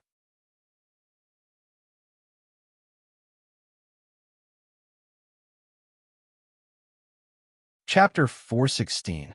Can the car come over? Yes. Then why don't we take the car? Tang Bao asked in confusion. If they took the car, they wouldn't have to walk like this. The road in the mountain was winding and difficult to walk on. Otherwise, her feet wouldn't have blisters. After Tang Bao finished asking, she saw Di Hao Yin's deep black eyes with a smile. He seemed to have thought of something and asked, "You're going to take the car in the beginning? It's not bad to walk." Tang Bao pouted. "What do you mean it's not bad to walk?" Di Hao Yin was going to take the car in the beginning. He must have given up on taking the car when he saw her turn to the small path. Tang Bao's expression changed slightly, and her heart throbbed with surging emotions. They stayed at the top of the mountain for more than half an hour before they were ready to go down. Tang Bao saw that some of the other people went down in the car. She sighed in her heart. They had several ways to go up the mountain. Why did they have to walk? Tang Bao also wanted to ask herself why. Her feet were blistered. When they got into the car, Tang Bao was carried into the car. Then, her little face turned red. Why did it feel like she was crippled with blisters on her feet? As long as Tang Bao objected to Di Hao Yin's behavior, she would receive Di Hao Yin's cold face. Therefore, she simply kept her mouth shut and didn't say anything. She would only be bullied if she stayed with such an overbearing person. Just as Tang Bao was thinking about this, the car drove out steadily. She saw the partition in the middle of the car rise. It was completely blocked. Tang Bao stared at the partition in a daze. The driver and He Ju in front suddenly couldn't see them. What was this? Why did he raise the partition? Just as Tang Bao was confused and even felt that she was in danger. "What are you doing?" "I'm sitting fine. My feet are still injured." She deliberately made the blisters sound like they were serious. Moreover, Di Hao Yin was also treating them as if they were serious injuries. She was not wrong. "I won't touch your feet," said Di Hao Yin. "You blush so easily." Tang Bao was furious. "Have you forgotten the 3 obedience and 4 virtues?" Tang Bao's body stiffened. He actually never forgot the 3 obediences and 4 virtues. "Don't tell me that piece of paper is still stuck on the wall?" Tang Bao asked. "There's another one too." Of course, the so-called other Tang Bao knew what was written on it. The contents of the 2 pieces of paper made her unable to resist at all. However, when Tang Bao thought of Lan Wanru who lived in the castle, his expression changed. He asked, "Aren't you afraid that Lan Wanru will be sad if he sees you sticking to him?" Firstly, what does her sadness have to do with me? Secondly, she won't have the chance to enter our room. Di Hao Qian stared at Tang Bao with his deep, dark eyes. Tang Bao was slightly taken aback. "She didn't enter your room?" "No." Tang Bao met Di Hao Qian's eyes. They were deep and quiet, like a black pool. She couldn't believe that Lan Wanru was allowed to live in the castle. Why didn't she enter Di Hao Qian's room? Tang Bao looked up at Di Hao Qian suspiciously. "Is it because Lan Wanru is not in good health that you didn't come to me? If she was in good health, you wouldn't have come to me, right?" After Tang Bao asked that question, she felt that her life was about to end. Di Hao Qian's expression suddenly changed. His chiseled face was tense and cold. His eyes were as sharp as knives as he looked at her. If Tang Bao hadn't been sitting steadily, she would have been so scared that her knees would have gone soft, and she would have knelt in front of him. "Do I have to yell at him to make him listen?" Tang Bao pursed his lips and distanced himself from her. Why was she so fierce? Did she ask the wrong question? Tang Bao said carefully, "If you shout, it means that you have a guilty conscience." "What?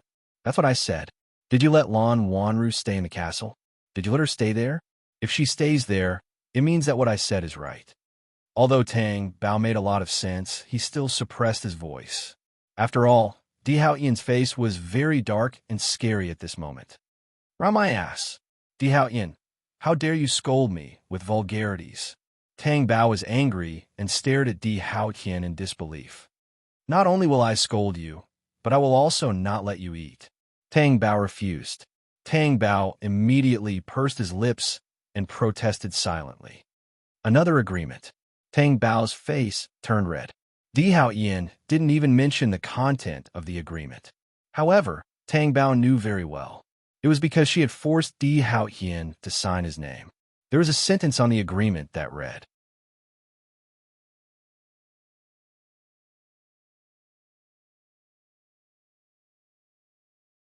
Chapter 417. Was he for real? What kind of joke was this? Tang Bao thought of a problem. If Di Haotian really didn't touch anyone else after she got into a conflict with him, did that mean that she was dead meat? Tang Bao was extremely terrified. At this moment, the partition board was knocked on. Di Haotian's black eyes darkened in the next moment. He Ju wouldn't knock on the partition board if there was nothing wrong. Di Haotian's vigilance was very sharp, especially when he Ju didn't speak. Di Haotian glanced at Tang Bao and pressed her head down. He said in a deep voice, "Speak. Young master, there are 2 cars following us. They came down from the mountain, and I can't tell if they have guns." He Ju's voice was suppressed. "Shake them off." Di Haotian's dark eyes were cold as he spat out these 2 words. He Ju knew what to do. Di Haotian acted as if nothing had happened. "Why? Are you not satisfied? Is this a question of whether I'm satisfied or not?" Tang Bao glared at him. "Then what is it?" Di Haotian's dark eyes had an unruly and doting luster. Tang Bao was so shocked by Di Haotian's shamelessness that her heart trembled. How could he say such a thing? What if Di Haotian had just forgotten and remembered it after she asked? Then, wouldn't she be harming herself? So, she couldn't ask. Just as Tang Bao was in a daze, Di Haotian hugged her. Tang Bao was stunned. She moved a little uncomfortably and wanted to get up. In the end, she could only give up. Anyway, this was quite comfortable. Tang Bao reluctantly accepted it. "Sleep." Di Haotian's deep voice came from above her head. "Shouldn't we be arriving soon?" Tang Bao said. She didn't know the situation outside the car. She thought that they were going back according to the normal route. "I'll call you when we arrive." "Oh." Tang Bao's long eyelashes fluttered as he yawned loudly. A thin layer of mist appeared in her eyes. She was sleepy, but she did not sleep. Her thoughts drifted. Di Haotian. There are no ifs. Tang Bao puffed up his cheeks. He did not even allow a comparison. Di Haotian, yes. Don't be angry with your mother about the child. She only cares about you, and I'm not good enough. You're not angry with her, are you? Tang Bao pressed his face against Di Haotian's chest and asked. It was as if listening to his strong and powerful heartbeat gave her the courage to say that. You're not sad? Di Haotian retracted his gaze from the car window and focused on Tang Bao's black hair. I was sad and angry at first, and then Tang Bao fell silent. After a long time, he said the words in his heart, You're here. Di Haotian came to look for her. He appeared in front of her to prevent her from spending the new year alone. Di Haotian did not know how shocked she was when she saw him in front of the transfer wheel. However, she felt that everything she said was superfluous. There were only 3 words left. You're here. Because you're here, I'm not angry, and I'm not sad. Di Haotian did not say a word. He just hugged her tighter and pressed his thin lips on Tang Bao's hair. At this moment, the car made a bang sound. The car was hit. The driver in front turned the steering wheel. He tried his best to avoid the car outside. What's wrong? Tang Bao was startled. He looked up and turned his face, only to see that there was a car outside the car window. It's okay. Di Haotian's hand held Tang Bao's head as if he was protecting her. After Di Haotian said this, gunshots sounded outside the car. There was even fear of bullets hitting the car. It was like a rain of bullets. Tang Bao was so scared that she buried her head in Di Haotian's arms. Then, she realized that the bullets hit the car window and bounced back. Tang Bao was stunned. This was bulletproof. It seemed that the car was bulletproof everywhere. Otherwise, it would have been pierced through. The bodyguards behind them. Naturally, they also had guns and fired at the other party. A driver was hit in the head. His brain burst, and he died on the spot. The car lost control, and the front of the car crashed into the guardrail. The guardrail was broken, and the car fell down a cliff. There was another car. The driver missed and hit the tire.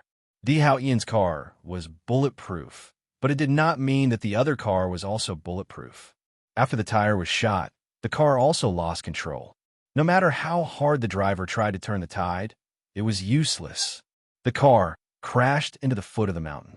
The bodyguards still held their guns and did not let the people in the car go. 3 people, 1 shot each, and their heads were blown up. However, that group of people did not seem to stop until they achieved their goal. After killing 2 cars, 2 more cars followed. In the battle of bullets, there would always be someone who was hit. The bodyguard in one of the bodyguard's cars was shot and then suffered a strong impact. He rolled and crashed into Di Hao Ian's black car in front. The entire car shook. Di Hao Ian raised the partition. His face was gloomy. Diju's face was solemn. "Young master, I'm afraid that the other party is a desperado. They don't want to live anymore." It was obvious that they did not care about the price. As for whose life they wanted, in fact, there was no need to say much to know. "Di Hao Ian, are those people targeting you? It cannot be her, right? If it was her, then did she harm Di Hao Ian?" "Yes." At this time, Di Hao Ian did not hide it from her. Tang Bao could not see the situation, but he knew in his heart that they must be being chased.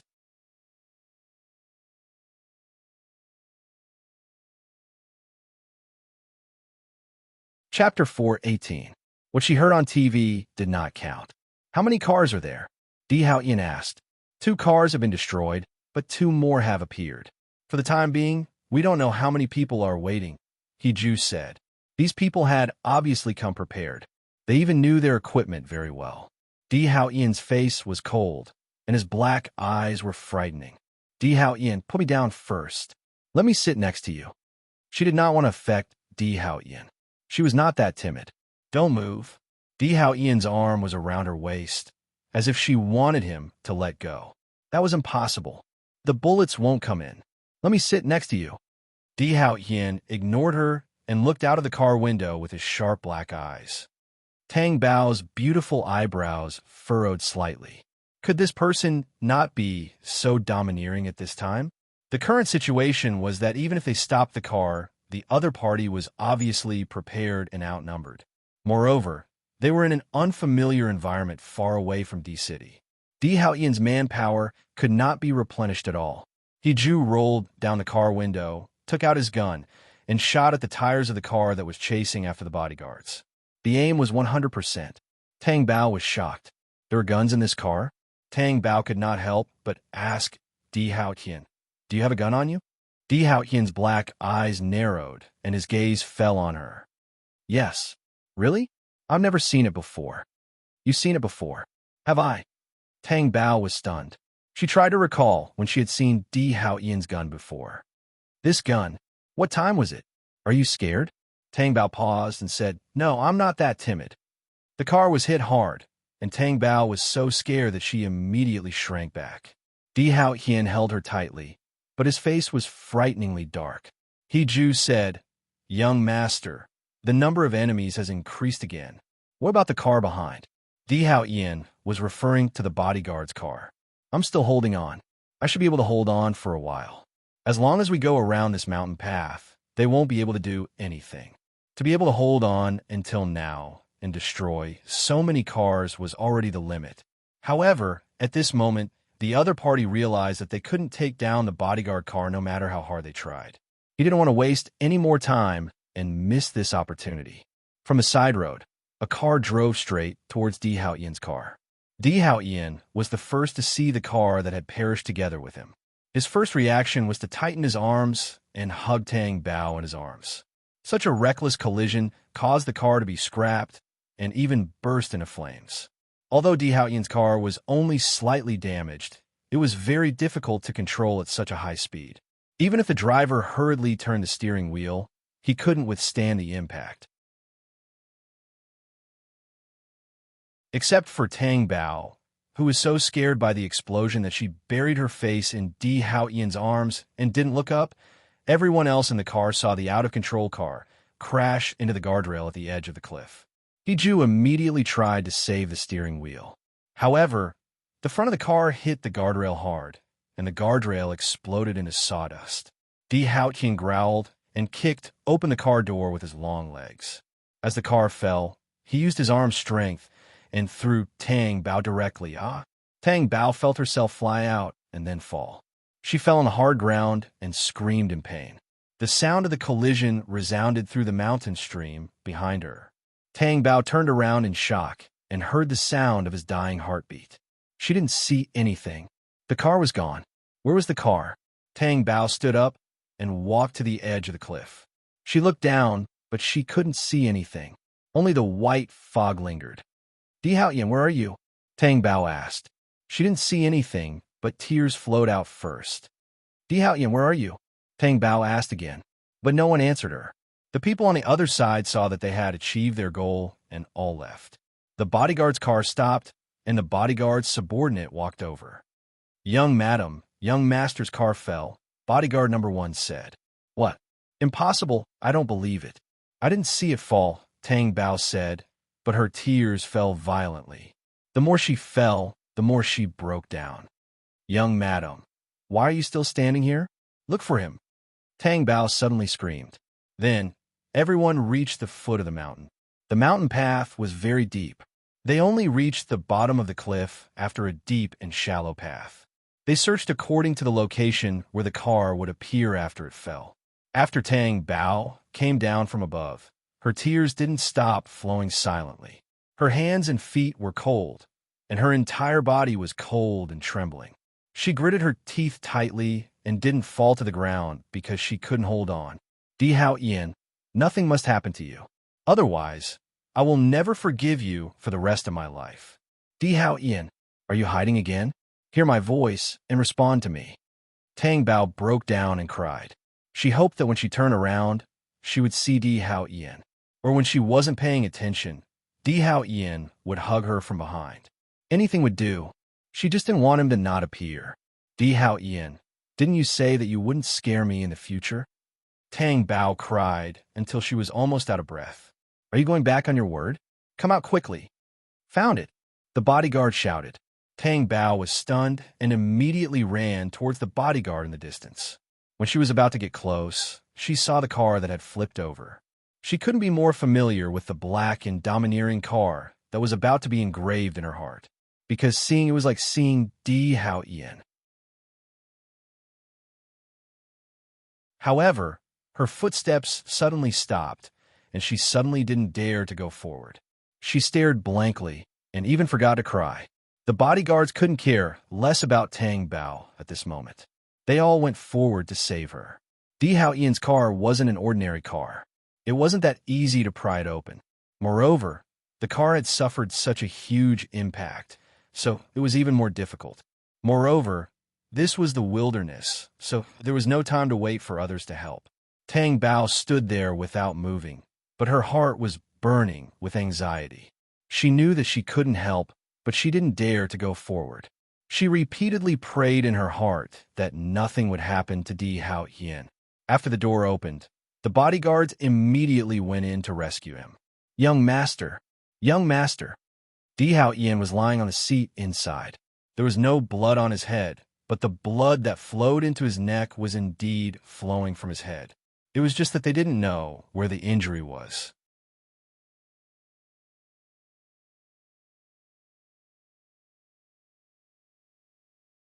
Chapter 419. The sharp pain in his head made him dizzy.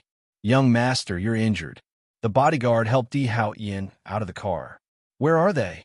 Qian asked. The driver is dead. Ju is unconscious and has internal injuries. Qian looked up and saw the slender figure standing not far away. Not only did his head hurt again, but his heart also beat heavily.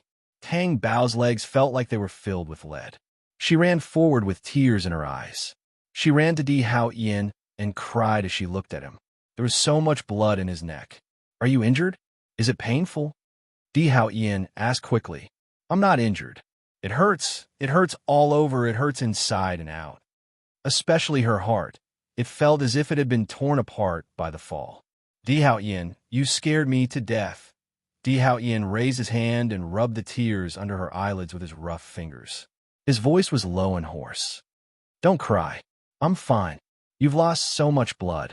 Do you think I can't see it? Tang Bao was angry. Then, her voice softened. Where are you injured? Let's go to the hospital now. Before she could finish her sentence, Di Hao Qian hugged her forcefully and wrapped her in a tight embrace. Don't worry. It's just a little blood. It's okay. Tang Bao's face was pressed against Di Hao Ian's collarbone. Her body was almost crushed by Di Hao Ian's strength. However, she didn't feel uncomfortable at all. Such a real feeling made her tears fall. Fortunately, he's fine. Fortunately, he's fine. Di Hao Ian went directly to the nearby hospital. The facilities were naturally not the best, but he still had to go to the hospital to check the situation first. If he couldn't be treated, he could be stabilized first. Hiju's internal cavity was injured, causing him to bleed. Fortunately, he was sent to the hospital in time, otherwise he would have lost his life. Di Hao Ian's head was injured. After the film was out, the doctor said, he needs surgery, but we don't have all the facilities here. I'm afraid that the results won't be as good. In order to get better treatment, I hope to transfer to another hospital. Tang Bao was shocked. Is it serious? Didn't you just bleed a little? The inside of his head is severely injured. There's a blood clot that needs to be cleaned. Otherwise, he'll fall into a coma. The doctor said. Tang Bao looked at Di Hao Ian, who was lying on the bed. Apart from the bleeding on his head, he looked completely fine. His black eyes were still as sharp and cold as ever. Was it really like what the doctor said? However, she believed the doctor's words. He walked up to Di Hao Ian and said, Don't you have a plane? Let's go back. Let's go back to Imperial City now, okay? Okay, Di Hao Ian agreed. It would be very fast if they flew over by plane. They returned to Imperial City after more than an hour. They entered the best hospital. After entering the hospital, they had to go through a series of examinations. Tang Bao accompanied them the entire time. She stared nervously at the doctor's operations, as if she would do something to Di Hao Ian if she wasn't careful. Bao, what's wrong? Are you feeling unwell? Tang Bao came back to his senses and asked anxiously. Di Hao Ian looked at her. He felt a sharp pain in his head after staring at her for a long time. He closed his long and narrow black eyes. What? Tang Bao was stunned. She looked at the doctors and nurses beside her. They stayed for a few seconds before slowly leaving. She looked at Di Hao Ian's black eyes and asked, Can we do a checkup first? We can do it after the checkup. Di Ling Yue's family ran to the bungalow. Li Yuhuai was the first to rush in and shouted, Sister-in-law, it's not good. Yu Songhuan was adjusting the prayer beads with his eyes closed. He was shocked. When he saw the people who came in, his expression immediately turned ugly. What's the matter? Why are you shouting? Sister-in-law, it's really not that I want to shout, but something big has happened. What's the matter? Yu Songhuan frowned. Hao Ian is hospitalized. Li Yuhuai said sadly. What did you say? Yu Songhuan's heart skipped a beat. He was sent back by plane not long ago. He's in the hospital for a checkup, but I heard that it's very serious. He injured his head. I don't know if he'll become a vegetable. Li Yuhuai said in a loud voice. Yu Songhuan's face had already turned pale. The prayer beads in his hand fell to the ground. Di Hao Ian was in the checkup. Because of the radiation, Tang Bao was chased out by Di Hao Ian. It was just radiation. Was there a need to do this? However, when Di Hao Ian became domineering, no one dared to disobey him. Tang Bao was afraid that Di Hao Ian's brain would overwork, so she could only run outside and wait. The doctor said that after the checkup, the surgery could be performed. But if the checkup couldn't be carried out, who knew if there would be any sequelae? There was no need to doubt the medical skills here. However, Tang Bao was still trembling in fear. She was so afraid that her body went soft. Just as she was waiting, hurried footsteps came from the other end of the corridor. Tang Bao turned around and saw Yu Songhuan, Di Lingyue, Li Yuhuai, and Lan Wanru rushing over. Mom! Tang Bao was about to call out to her. Yu Songhuan raised his hand and slapped her. The slap froze Tang Bao on the spot. Her face was tilted to the side. Soon, a red and swollen handprint appeared on her fair face. Did I give you permission to call me that? Yu Song-hwan asked angrily. Sister-in-law, calm down. Hao Ian should still be inside for the checkup. Di Lingwei tried to persuade her. At this moment, Yu Song-hwan couldn't persuade her anymore. If it weren't for the fact that she was cultured, she would have torn Tang Bao apart. And if Di Hao Ian's condition wasn't serious, why would he need a plane to send him back? You're simply a jinx. Will you only be satisfied when my son dies? Tang Bao's eyes were sour. She said softly, Why would I want to kill him? I'd rather be the one in trouble. Then why are you standing here unscathed? Why is Hao Ian the one who's injured? What did you do to him? I told him not to marry you and not to repay your kindness. In the end, what did I get in return? You got yourself into this state. He's never been to the hospital in his entire life. Ever since he married you, he's either been shot or injured. Now, he's even in the hospital. Tang Bao, get lost. Get lost now. I don't want to see you again. Yu Song-hwan pointed to the side. Tang Bao was shocked. She said anxiously, I can't leave. I want to stay by Di Hao Ian's side. It's not a matter of whether you can or not. The Di family won't tolerate you at all. Are you leaving or not? Li Yuhui couldn't hide the smile on her face. She glanced at Lan Wanru. Lan Wanru didn't make it too obvious, but he really hoped that it would be so.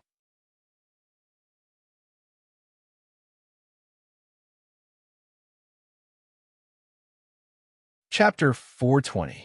Mom, don't let me go. How about this? I'll wait for Hao Ian to finish the surgery and leave when he's fine, okay? Yu Song-hwan couldn't be bothered to look at Tang Bao's face anymore. He felt disgusted just by looking at her. He ordered the bodyguards he brought with him. Drag her out and don't let her into the hospital again. If you don't have enough manpower, call more people. The bodyguards obeyed and went forward to drag Tang Bao away. Tang Bao was anxious. Di Hao Ian's bodyguards outside the door were about to come over. Yu Song-hwan directly walked over and blocked them. What? Are you going to do something to me? Di Hao Ian's bodyguards naturally didn't dare to do anything. They didn't know how to intervene in such a family matter. Mom, let me stay by Di Hao Ian's side. I'll leave after the surgery. Mom, please. Tang Bao struggled. However, she was no match for the bodyguards in terms of strength and was directly dragged out. After Di Hao Ian was directly transferred from the examination room to the ward, Yu Song-hwan anxiously went in. When he saw Di Hao Ian's head still wrapped in gauze, his mother's heart must have been very sad. Hao Ian, how are you? Di Hao Ian closed his eyes. I'm fine. You call this fine? I just asked the doctor, and he said that you were going to have surgery. How did you end up like this? Brother Hucken. Lan Wanru's tears dripped down. Di Hao Ian's black eyes looked over and fell on Lan Wanru's face. Then he turned away and looked around. However, he didn't see Tang Bao. Where's Tang Bao? Yu Song-hwan's eyes flashed and said, She went out to buy food for you. At this time, the doctor walked in. Young master, please rest for a while and enter the operating room immediately. Yu Song-hwan anxiously asked, It's just a minor surgery, right? There won't be any problems, right? The surgeons are all top-notch. However, surgeries on the head are risky. We are still not sure how well the patient will recover after the surgery, the doctor said.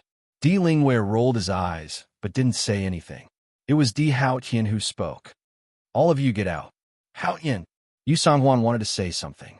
But when he saw Di Hao Ian's eyes were closed and his face was cold, he had no choice but to keep quiet. He went out with the others. Only the doctor was left. What's going on? Di Hao Ian asked. Young master, you're only able to hold on until now because of you. If your self-control was slightly weaker, you would have fainted on the spot. The situation is not very optimistic. The injury is very serious, and the blood vessels are showing signs of rupture. There definitely won't be any accidents, but I'm afraid there will be some sequelae. Comatose? Young master, I can't say for sure surgery. Di Hao Ian threw out 2 words. Yes. After the doctor left, Di Hao Ian lay on the bed and closed his eyes. He was waiting for the Tang Bao. Not long after, the door opened. The person who walked in was Lan Wanru. He was near the bed. Di Hao Yin opened his black eyes. But it wasn't the Tang Bao. Brother Hao Yin, how are you feeling? Lan Wanru's eyes were filled with tears. He looked very pitiful. However, Di Hao Yin was indifferent. Where's the Tang Bao? She's not back yet. When she comes back, she'll come in to see you. Even if Lan Wanru hated the Tang Bao to death, he didn't want to show it in front of Di Hao Yin at this time. She didn't understand why he was still thinking about the Tang Bao at this time. Was she not worthy of his concern? Call the bodyguards in, Di Hao Yin said. What's the matter? I can help, Lan Wanru said. Di Hao Yin didn't say anything. He got out of bed and prepared to look for the Tang Bao himself. However, as soon as he stood up, a sharp pain came from his head. Di Hao Yin's face was tense as he endured the pain. Brother Hao Yin, what's wrong? Don't move. Lie down. Di Hao Yin recovered and looked at Lan Wanru with his black eyes. If the Tang Bao loses a single strand of hair, I'll make you regret it. Lan Wanru threw himself at Di Hao Yin without a care and hugged him tightly. He asked painfully, Brother Hao Yin, why are you always thinking about the Tang Bao? What's so good about her? She caused you to be so miserable. Not only do you not blame her, but you also miss her.